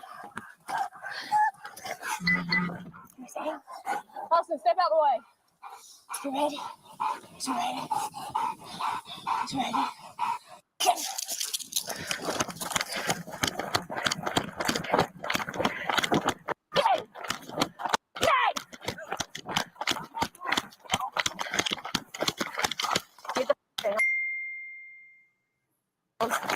Right now. Get the down. Try me and you're gonna regret it. Try me. Tracy, if you want to die today, that's on you. Well, I will say that I am extremely happy that this guy did not get bit by the dog at this point. Those are always they're always ugly whenever a dog is involved and he's biting the suspect who they're chasing. But these dogs are trained to bite and they are trained to chase down suspects. And it appears that this dog is as poorly trained as the officers in this video. This is a really, really bad training video, or bad video, period. You're going to see crazy things like the police officer. She takes off her entire gun belt and she sits it on the ground with her gun just randomly sitting in an open space. This is not what's trained. Again, I don't agree with the training, but as for the training itself, everything you see in this video is horrible. It's like Reno 911. This is almost unreal. This is a parody. It has to be a joke. And also, with that being said, just look at how many times she pulls out her gun and aims it at this guy. This guy has no weapons whatsoever. You can clearly see that he is not armed. The only thing he's doing is running away. But she continues to aim her gun at him and threaten to shoot him. I mean, you're supposed to, if there's ever a time to go hands-on, this would be that time. Okay, I get it. Somehow the other officer maces himself, or somebody maced him. I have no clue.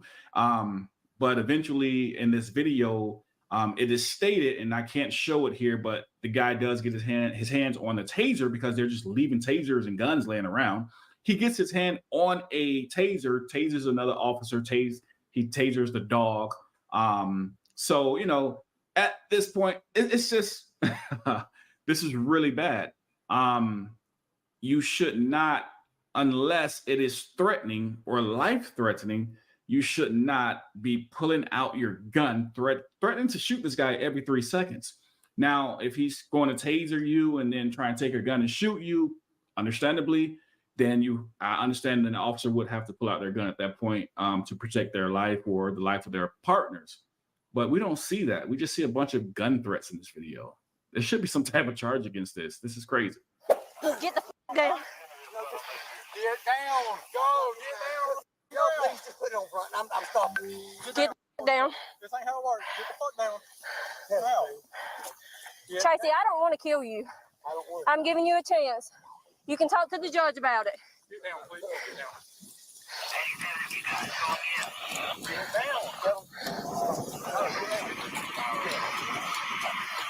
I don't want to do this, and I know you're a good person. You just up. We can talk about this when we get up there. But if you make us do this shit, you can't ever come back from it, dude. So get the down. We can get you help. We got EMS coming. Tracy. Get him, Chad. Get him, Chad. Get down. No. Help me on the front. Now get out. Get down. No. Tracy, we can't cuff you on the front. Get down. Quit. Get down. Man, I'm not. Let me talk. Chin out. Just let me talk with somebody. Chin out. Let me talk. Let me talk with somebody. Chin foos. Let me talk. You talking to me right here, but you staying right there. I'm standing. Chin foos. Foos. Chin foos. You call us up giving commands to the damn dog. The dog ain't even listening. You know they coming, and it's about to be a nasty fight, right? So stop. Just let us handcuff you and walk up there like a good-ass man, dude. Please. I'm asking you. You got youngins. Stop doing this shit. Quit coming closer to me. Quit coming. His name.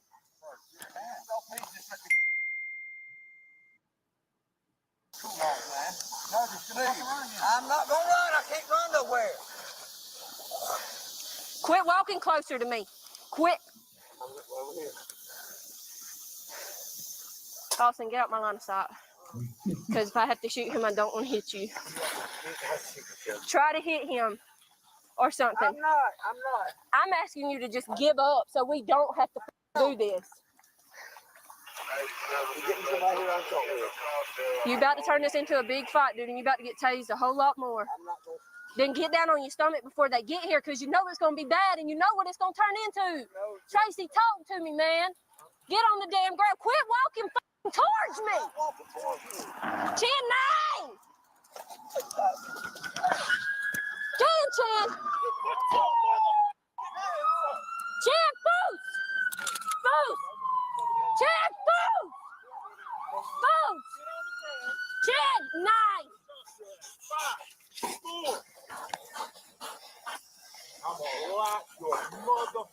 He's fighting when you go to put him in handcuffs, Paxton.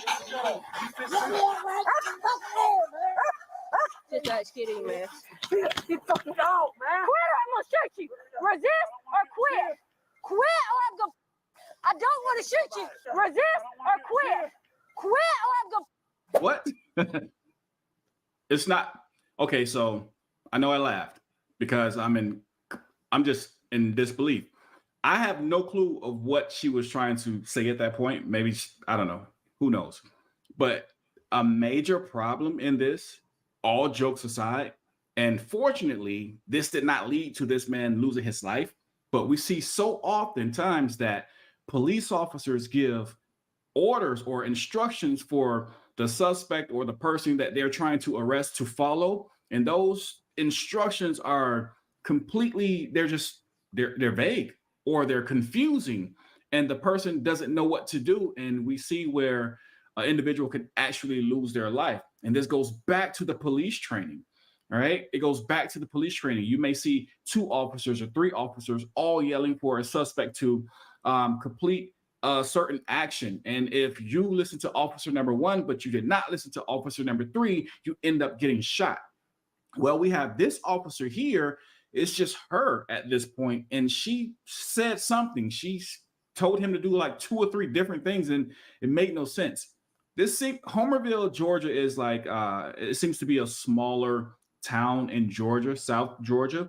So I think the reason she really held off and did not shoot him, because if you listen to her throughout the video, she knows him personally. They know each other.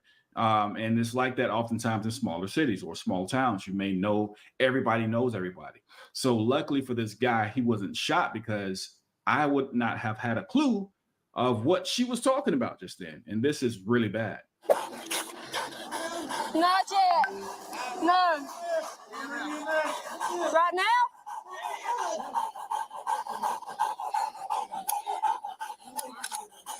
Okay, at the end, you see her gun belt just laying on the ground. I don't know where they teach that at, but the guy that was in the back seat, Mr. Thornton, now he was locked in the back seat of a police car, but magically he's out, he's gone. So he's off in the wind and no officer knows where he is. I'm trying to figure out, how did he get out? He's in handcuffs, he's locked in the back of a police car, but magically he's now on the run. This is one of the weirdest videos, and there's no information that you can really find about it, or if he was ever caught, or whatever happened to this guy. He just kind of disappeared. But I don't know, man. If you guys know, this is one I'm going to need your help with. If you guys know, please leave it in the comment section. Email me at abaya@wethepeopleuniversity.com. I would love to know if you have more information on this video. I thought. Now, there you have total foolishness, as Mayat said. This is foolishness, total foolishness. But there's many more videos where white folks get white folks treatment because it means something to them and their quote unquote freedom. Now, this next video that's coming up that we're going to play comes out of Miami. And Maya, I don't know if you received my text, but I had texted you about this one because it was so upsetting. But again, when your freedom is only a technicality, there's no laws that the white man have that they're duty bound to respect when it pertains to you, when it pertains to me, when it pertains to us. That's why we have to rule ourselves. But let's look at this video. A black male father has a licensed gun, is shot by unmarked police and no identification on the vehicle at all. With millions watching and many people benefiting from this program called Indisputable, we just need 1% of the viewers to become a paid member so we can continue to bring this content to you. Now back to the show. Put up the picture full mass. This is a hell of a story. You're looking at Mr. Daniel Lewis. He was 27 years of age, a black father of 2 children with a clean criminal background. I say that up front, shouldn't have to, but that's because typically that would be the line next from law enforcement. He had no criminal background, so they could not vilify him in the same way. He had a concealed weapons permit. He was shot and killed by police in South Florida. This was in a case that is now raising more questions than answers. So you see, Miss Angela Lewis in this picture, that is the mother.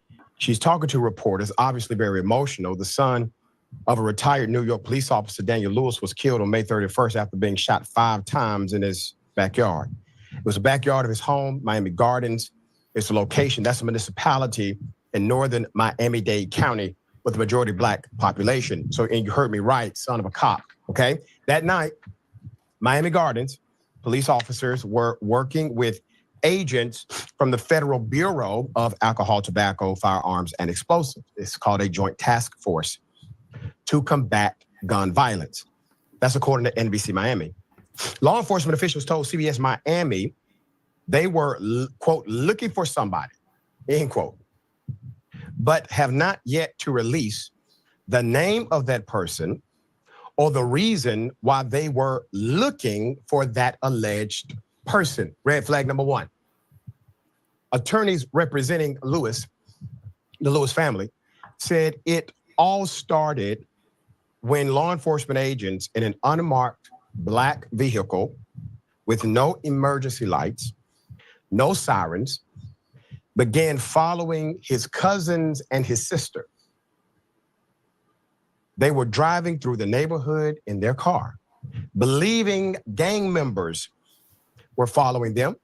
They panicked and drove into the backyard of their family's home. His sister then ran out of the car and into the home through the back door. Lewis, who was inside of the home, stepped out the back door with his gun to see what was going on and was shot and killed within seconds. Okay? Now, let me remind you of the incident in Florida we reported on just a few weeks ago, where a man serving in the U.S. military was shot and killed within a second, maybe less, because he decided to answer his door with his legally obtained gun. He didn't point it at anybody. The deputy decided to shoot him and kill him. Once again, this man has a licensed concealed carry permit. He's shot and killed. I watched my son take his last breath, the mother says, and that's the hardest thing a mother could ever do. From the first to the last, said his mother. Angela Lewis said this during a press conference in front of the Miami Gardens Police Department on July 2nd. According to NBC Miami, quote, nobody will understand what was taken from us. And all we want to know is why. Why did it have to happen? Police are claiming he shot at them first, prompting them to return fire. But attorneys representing the Lewis family said none of the shells at the scene came from his gun. What was the rush? Question mark. What was the urgency to fire upon Mr. Lewis this night? That is the question of Attorney Chris Lomax during the press conference, during which attorneys said they do plan to file a lawsuit, likely federal, according to NBC Miami. There was none. This was a bad shoot. It did not have to happen. It's been more than a month since the shooting, and neither Miami Gardens Police nor the ATF have released much information about the shooting, including details about the person they alleged they were supposedly looking for, or a confirmation of whether Lewis had even fired his gun. Not even confirmation of that. Quote, unfortunately, some individuals discharged firearms at some Miami Gardens detectives, as well as some of my agents. Christopher Robinson, the agent in charge of the Miami ATF office, told NBC Miami the night of the shooting. Quote, gunfire was returned, one individual struck, and he's unfortunately deceased. So that was a spin during the actual night of the incident.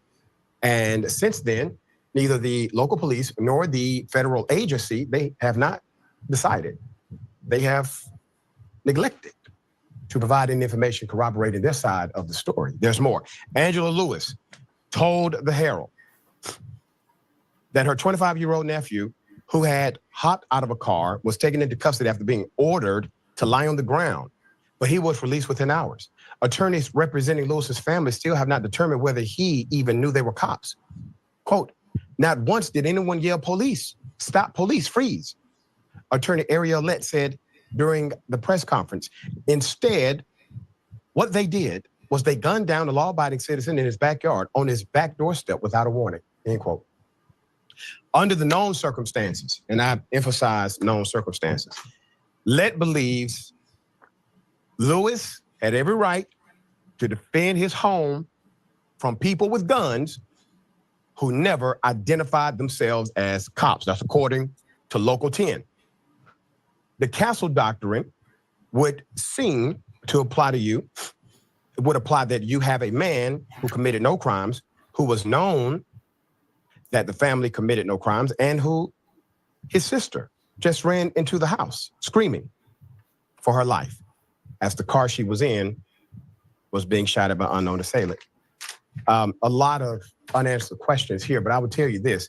If this shooting was justified, typically law enforcement will release evidence to support their claim. We have seen them do this time and time again. They will put it out on their Facebook page, on their Twitter account. They will provide information to try and contextualize the individual who is deceased as a villain, even if they do not provide information germane to the actual shooting. So you mean to tell me that these two police agencies, one federal, the other one local, they cannot provide any information to corroborate that they were shot at? They cannot provide any information as to their, validation for why they were following or stalking another citizen? These things are outside of the norm, for sure. Something doesn't smell right. All right, share your thoughts here. Yeah, they won't release more because they're likely lying, as police often do, and they will not cop to the mistake. This has shades of, and I know it wasn't a no-knock warrant, and the victims in this case have no record, and I don't know why you were following people, but it reminds me of Breonna Taylor. Remember? Yep. She was asleep, minding her own business. All of a sudden, there's a thud, a bang, instantly entering. They thought they were being robbed. And when the boyfriend, who's still, okay, you tried to charge him, but that wasn't necessary because you were lying then. You didn't announce yourself. It's sick. So what Black people have to understand is the laws that are on the books weren't written for us and they don't apply to us. Philando Castile knows that as he rests, and others are finding out every single day. That's right. And you don't hear the gun rights advocates coming to the defense of this deceased young man. Where are they? That's right, because he doesn't fit their narrative. And that's the unfortunate reality of a lot of advocacy happening in this country. It is simply gaslighting. We're going to bring updates as updates develop. All right. So,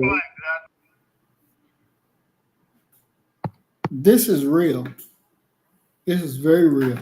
And I'm sorry, Maya, but I didn't get your response. I was looking for it. Because it's very, very disturbing that, first of all, his family members, his cousins, was being followed by the police. They think it's a gang following them. So they rush into the backyard. A lot of noise, commotion. Bro come out his house with his piece, trying to see what's going on. He walk out there and the police kill him. Kill him. He didn't get that same opportunity that that white boy that we watched in the previous video got. He didn't get that same opportunity. And now he's dead and gone. And this is a reality. This is why your freedom is just a technicality. Brother Isaiah, what say you? What's your thoughts on this? I know y'all don't have stuff like this in the DR, so you know we do. I mean, it's a Black country, but I can tell you what you all tolerate, we don't tolerate. You know what I mean? I've seen a guy get a head chopped off from another citizen. I've seen the police literally come out. They get a death warrant signed and sealed by the court.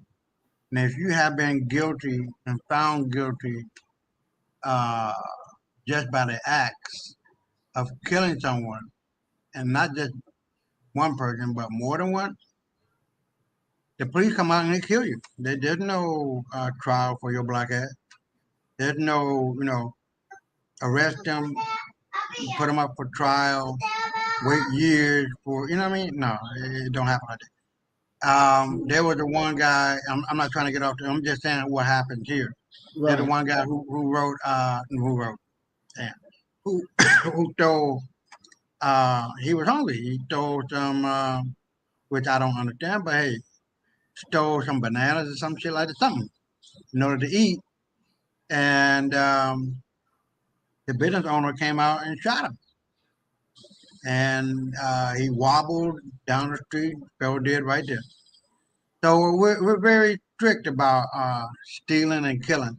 There was one guy who his girlfriend was, screwing around with some other guy, a foreigner, an American guy, and found out about it. And he ended up taking about a 10-inch knife, not counting the handle, and just stabbed her to death right in front of where we go. And it's like a Sam Club. Go right outside and just stabbed right to death. Everybody came out, look what was going on. You know what I mean? If somebody don't want you, they don't want you, just leave them alone. You know what I mean? And they strung him up and killed him right there. So and the police were right there. They didn't give us. They didn't interfere. So a lot of lynching has been going on. Not like it's everyday kind of thing, but if somebody in your family get killed by somebody else, that family has the right to kill them, beat the shit out of them, damn near kill them, or kill them, and they will not go to jail. There will be no trial. Feel me? But in regard to the police, we do have some bad police. Like they're part of because the police only get like $200 a month here when they start now. Now it's like 20,000. Now it's like $500 a month. So just imagine you got to pay rent, light, gas, cell phone, kids' school. They got public schools here, but 9 times out of 10 they go to public school. And the public schools are not that great. I don't want to get too far off the thing, but the police, they got bad police. Like they got bad police everywhere. You feel me? But they do be get. I'm tired. They do get dealt with, and they're if they reach a level of like sergeant or something, they should get canceled, and they get put into the poorhouse. You can't get no more job. You know what I mean? So we do have some corrective measures with the police, but nothing like that. Because I would stop. I'm just thinking about it. I would stop. I had a little pocket thing that you wrap around your ankle. They got a little zipper compartment, and so the police was behind my boy. He got his own little motorbike. I was behind my boy riding on the motorbike. As a passenger, and they riding behind us, like woo woo. You know what I mean? And they stop us. I'm like, all right, what happened? Que paso? You know what I mean? And he was looking at my ankle that I had my ankle pocket, something. I don't know how you want to call it, like a pocketbook or something. You know how you strap your thing around like that. So I had that around my ankle. I had my credit cards and shit in there because I didn't like carrying them in my pocket. It really convenient at that point. And so they stopped me and they looked at me and they said, "What you got in your thing?" Like, look, don't be tripping. Don't shoot. You take a look. You feel me? But he ended up taking a look, and like he wasn't like had the gun drawn out, you know what I mean, and ready to pop. But the whole idea, you want to play it safe. But yeah, so they ended up letting it go. But it's nothing like that, no. And you ain't gonna find no white folks here talking shit. You ain't gonna find no white policemen. Wow. No, You ain't gonna find no white. I've been 100 years. I ain't never seen no white police. We don't get down like that. You're like, no, we know about you motherfuckers in America. So we got black cop and a black president, black mayors, black governors, you know what I mean? So we're good. But there, nothing isn't perfect. So, but yeah, I mean, they do get out of pocket, and but they get dealt with. They lose everything. So let me, because I think I heard you say that they get paid $200 a month. Yeah, that was a long time ago. But now the president raised the salary to about $600 a month. How do they live on $600 a Don't month? ask me. I'm not from here. My bloodline from here. Can you imagine? You working 30 years? No, wait. Let me give you the 411. For a politician, whether it be the alderman, whether it be the mayor, they work maybe 10 years and they get full benefit. If you're just a regular citizen working for, let's say, Walmart, which is what La Serena would be, you got to work in that motherfucker for damn near 50 years. And you get a pension, and it ain't half of what you think it might be. You got to work 40 fucking years if you're just a regular citizen. But if you're a politician, I think no more than 15 years, and you get full pension and your whole salary and all that. Yeah. So I'm glad I am an American first and a Dominican second. But can you imagine just you living off of $500? I mean, there's some things, like I said, you can buy a salmon as long as your arm going up to your armpit. That's $20. So there are a lot of things that you can buy that are really cheap, but other things, for the most part, it's like America. So, but yeah. So the police, they can be rough. Yeah, $500. $500. Yes, and they do. Not unless they got government housing for government officials, which is what they're living in. So I can tell. But you should see. No, matter of fact, you can go to YouTube and look up poverty living in the Dominican Republic. They live in. You think the projects are bad? Nigga, they act like the project. They live in high and high. They live in high in the hall. They rich in the motherfucker. You talking about a poor person here? If they ain't living outside, they're living in a 10 roof house home with 10 what do you call it? Sides to the house, whatever you call it. You know what I'm saying? Yeah. But they living bad, man. Because if you can live, if you can get $1,500 a month to live here, you're living like a prince. Anything over $3,000 in retirement money, you're living like a goddamn king. For real. For real. Wow. And if you got $100,000 or $500,000, nigga, you the king. Don't even talking about millions of dollars. You own the bitch. Wow. I'm serious, man.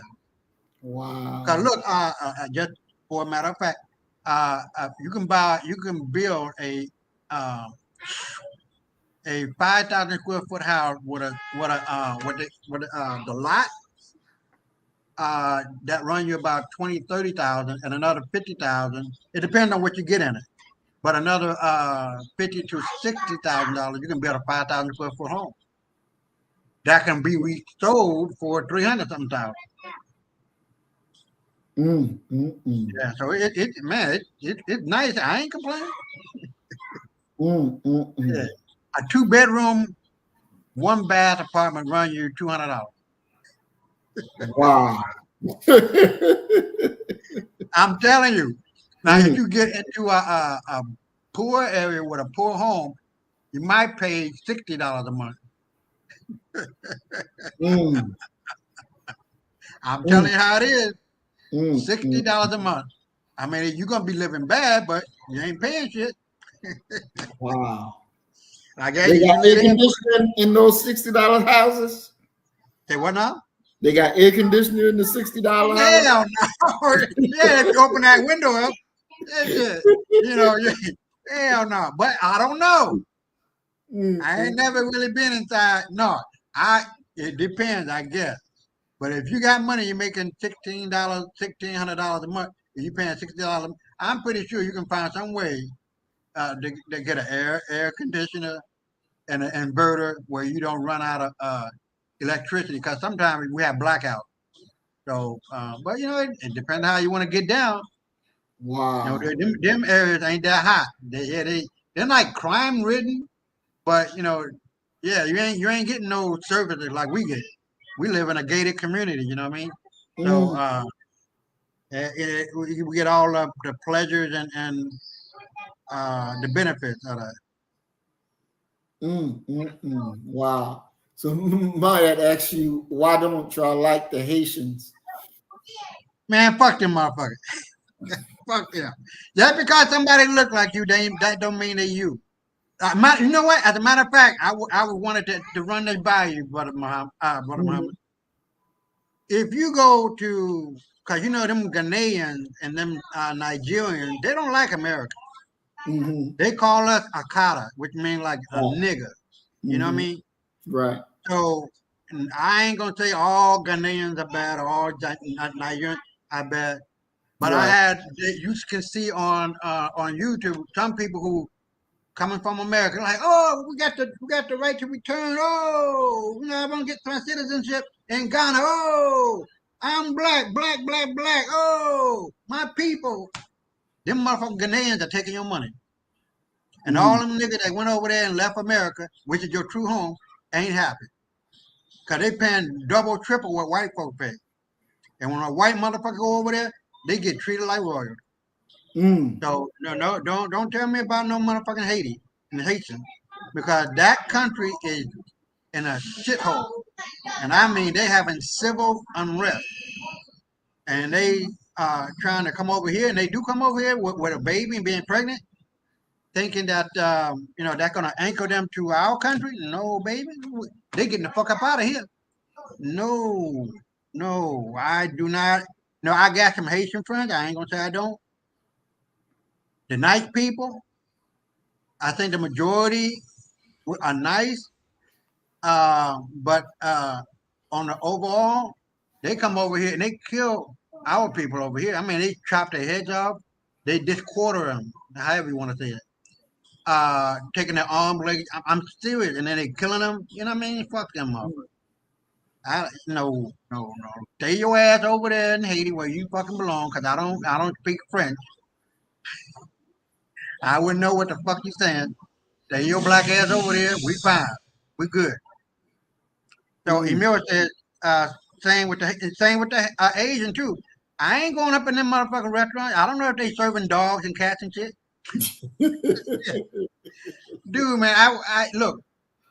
I went there one time. The next day, they still had the same goddamn food. They ain't changing the rice. See, that's the reason why I don't fuck with them. No. I don't fuck with the Chinese, Japanese. It's just like Richard Pryor was saying doing it on his show, how them Chinese be talking English. They funny in the motherfucker. You just hear them speak Spanish, nigga. What? Yes, they ain't speaking no English. I went up there to speak Spanish, and I went up there to speak English. I still can't understand them when they speak Spanish. They're like, you trying to understand a Chinese guy, not to talk about them, because I don't speak Chinese or Japanese or whatever. But the idea is still the same. You're like, take your ass back to China. You know what I mean? Fuck it. Well, let me ask you this: do the Asians own the hair stores over there too, or y'all don't have that? No.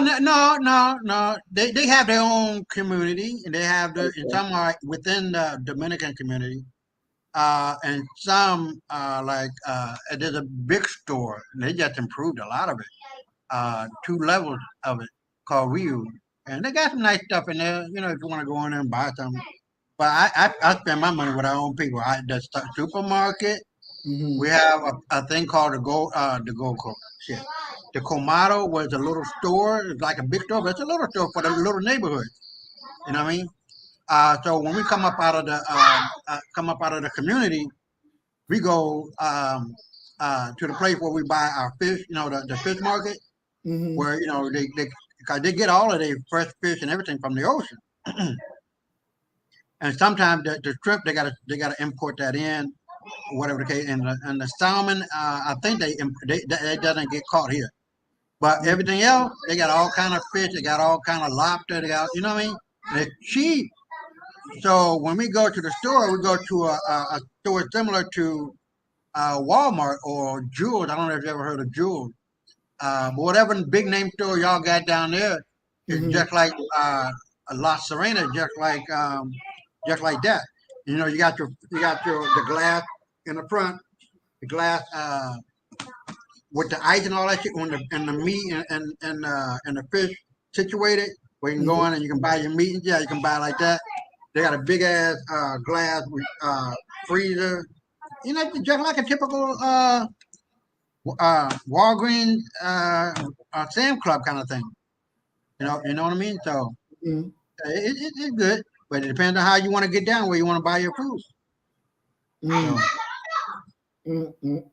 One day we're gonna have to do a program, a complete program on the DR and Haiti's relationship. So we're gonna definitely. Sister, that's a female. I don't make sure it gets right. Maya is a female, right? Yeah. Oh, okay. All right, Sister Maya, just let me know. Here, take down my number 1-829-990-8267. When you're ready to come, you have a nice time. There's a resort called Lifestyle Resort. That's like 15 minutes from me. That's one of the best here in the city where I live. It's in Costambar. So look for Lifestyle Resort. And when I tell you you're gonna have a nice time, to have a 24/7 buffet. It's all inclusive. You know what I mean? So you'll enjoy yourself. There are other places to stay, but if you're gonna come here, I would advise that you stay there. And it's only like 10-15 minutes from me, so we can come and pick you up and take you right on back, no problem. And have you a nice time at our home and go swimming, do all that bullshit, whatever you want to do. And having a cookout, a barbecue. Have a nice time and go back there. Now y'all niggas better come and get your passport. I said straight. Yeah, that brother guy, he on the real deal. Don't worry. So yeah, you got it. So just holler at me. Keep in touch too. So and let me know. And always buy your ticket 90 days before you come, because that's the cheapest. You know, back in the day when I was younger, I got a two-way. Two-way. Yeah, going and coming for $500. But you got to buy it like 90 days before you decide to come. So that way it's the cheapest price. And you go to Cheapo Air. And don't be talking about me either, brother. That ain't going on no American Airlines. You go to Cheapo Air. God damn. No air conditioner, using a fan, and you travel on Cheapo Air. What damn? No wonder you got money. Your ass always trying to save some money. Yes, I do. If I can get, you know what I mean, anything cheap, I'm gonna buy it. Cause right now we're in love with Temu, TEMU.com. Man, I'm telling you, Brother Muhammad, she got our black ass on that damn motherfucker all the damn time. Like, God damn, we're gonna be broke by the time we be broke. You got so much shit coming back. You know, I buy something, but goddamn, she buying everything. Like, I'm telling you, man, I tell you, is a bitch. Yes, Maya says, what's your number again? Oh, 1-829. This is the WhatsApp number. 1-829-990-8267. All right, definitely. Well, we are at our time for the day. Oh, okay, yeah. I wanted to get what Messenger said. We can't blame the Haitians for coming to the U.S. for a better life. Haitians struggles to eat in their own country. Well, I wonder. They have a how is it going now since the I forget which African country is supposed to be patrolling Haiti and getting everything under control? Are they doing that? Is Oh, everything in Haiti now that, under control? yeah, that's the first I'm hearing about that. Hmm. So yeah, they're patrolling it and helping it economically, or what? Well, they're patrolling it as peacekeepers, supposed to keep the gangs at bay, and so the crime level should have went down. Because I Yeah, I know, mean, man, look, they are burning rubber tires around people, raping, killing, and this is the still guy. going on. Oh, I don't know, but the last that I've seen, that's what was happening because that gang situation, man, they just killing at will for whatever reason. And as far as I'm concerned, America, I don't know, but whoever come into there, they need to be killed. Whoever that the leader of the gang, I forget his name, Sugarfoot.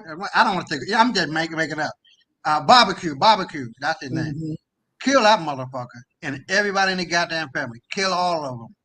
See, once you kill him and put him out in the open and kill him, shoot him, and every motherfucker with him, see, that stops all that bullshit and bring order back because people are suffering, man.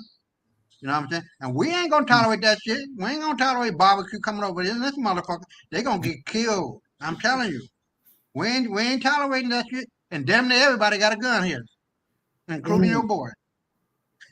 You know, no. You will never see no KKK rolling down the street. Talking Wow. about nigga. What do you think? Wow. Man, I'm telling you, brother Muhammad, when white folks get off that goddamn boat, they so nice. Hi, how are you? You're from the Dominican Republic. Oh wow, and you speak Spanish? Are you black? Motherfucker, what do y'all look like, bitch? What? Are you nutty? Boy, I tell you, white folks are a trip, man. White folks are a trip. Wow. Well, I definitely look forward to coming over there and seeing what's what. But you got to have some air for me, bro, because I ain't trying to stay all look, the way. we got our favorite restaurant, the Las Palmas. You look it up, LASPALMAS, Las Palmas. You talking about peaceful when you sit down and you got a big ass garden with water running through it and all this and birds and I mean beautiful setting. And you sit down, I get my rum and coke, nigga. Oh man, I'd be at peace.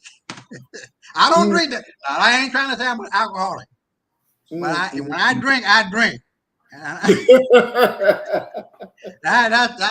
It's only once every blue moon. You feel me? But when I drink, I drink. I drink until I damn near fall. But I eat good.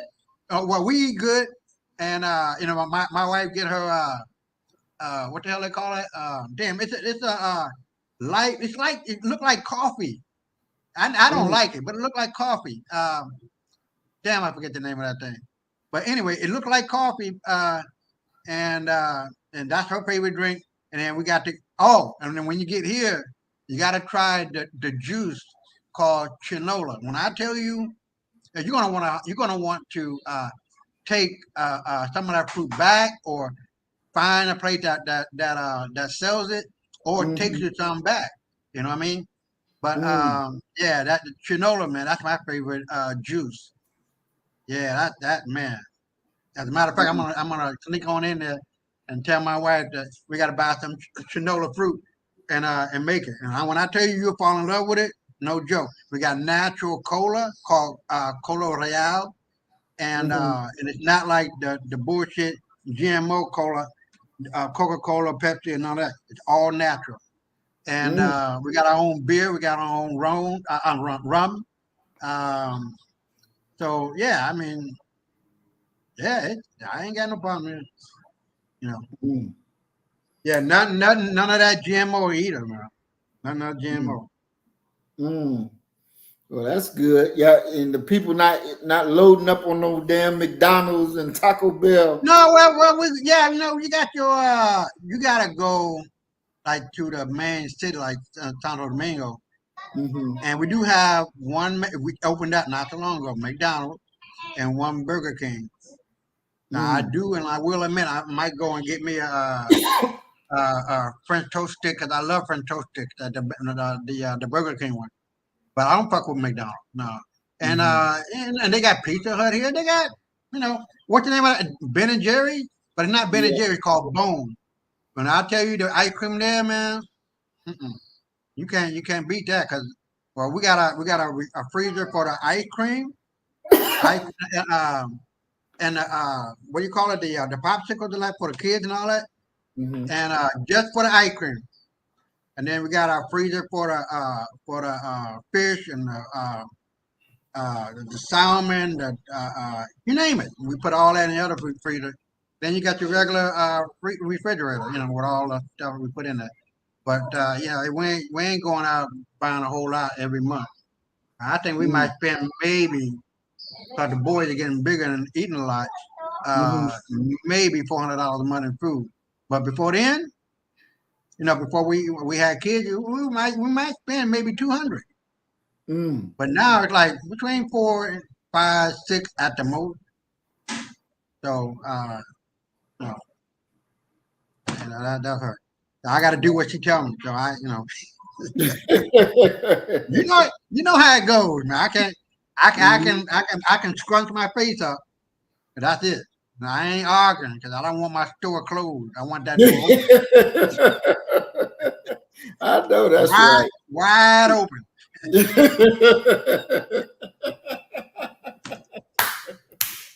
I think everybody know what that is. Right.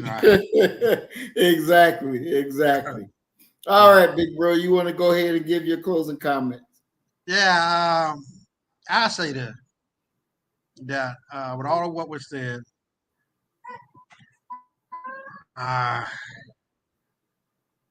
it's gonna be what it's gonna be. And what we are witnessing is the final screams and hollers and yells of white folks. Now, this world is changing, man.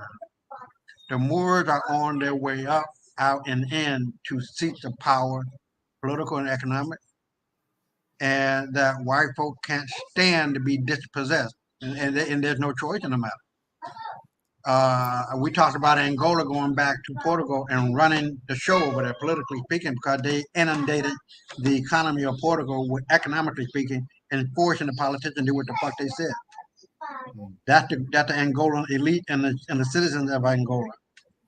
So with all that being said, don't worry about what fucking white folks talking about. They we're going to take it over. That's just the bottom line of the shit. Hook, line, sinker, and we're going to destroy their fucking asses because we're the only one that can literally put them motherfuckers in under our heel and bring them to heel and fuck over them like we did before. And this is the reason why our ancestors fucked over them, because they're wild animals. This is not something on my imagination. If you go and look up wild men, Google that, you'll see a tapestry of these pale-skinned, furry, literally with long-ass nails trying to climb up around and enter the German castles of our black kings and queens. So these people, as Theodore Herzl said, and you know who Theodore Herzl was, said that these people are nothing but animals. Period. These are not my words. There are other people who claim the same way. And Elie Wiesel, who died a while back, one of the most, if not the most important Ashkenazic Jews going. There was a group of Jews around him, white Jews, and they were asking him the question: when the Messiah come back, will he be white? Will he be black? No, he'd be black. They were like, their jaw dropped. Now, he didn't waste no time in saying it. You feel me?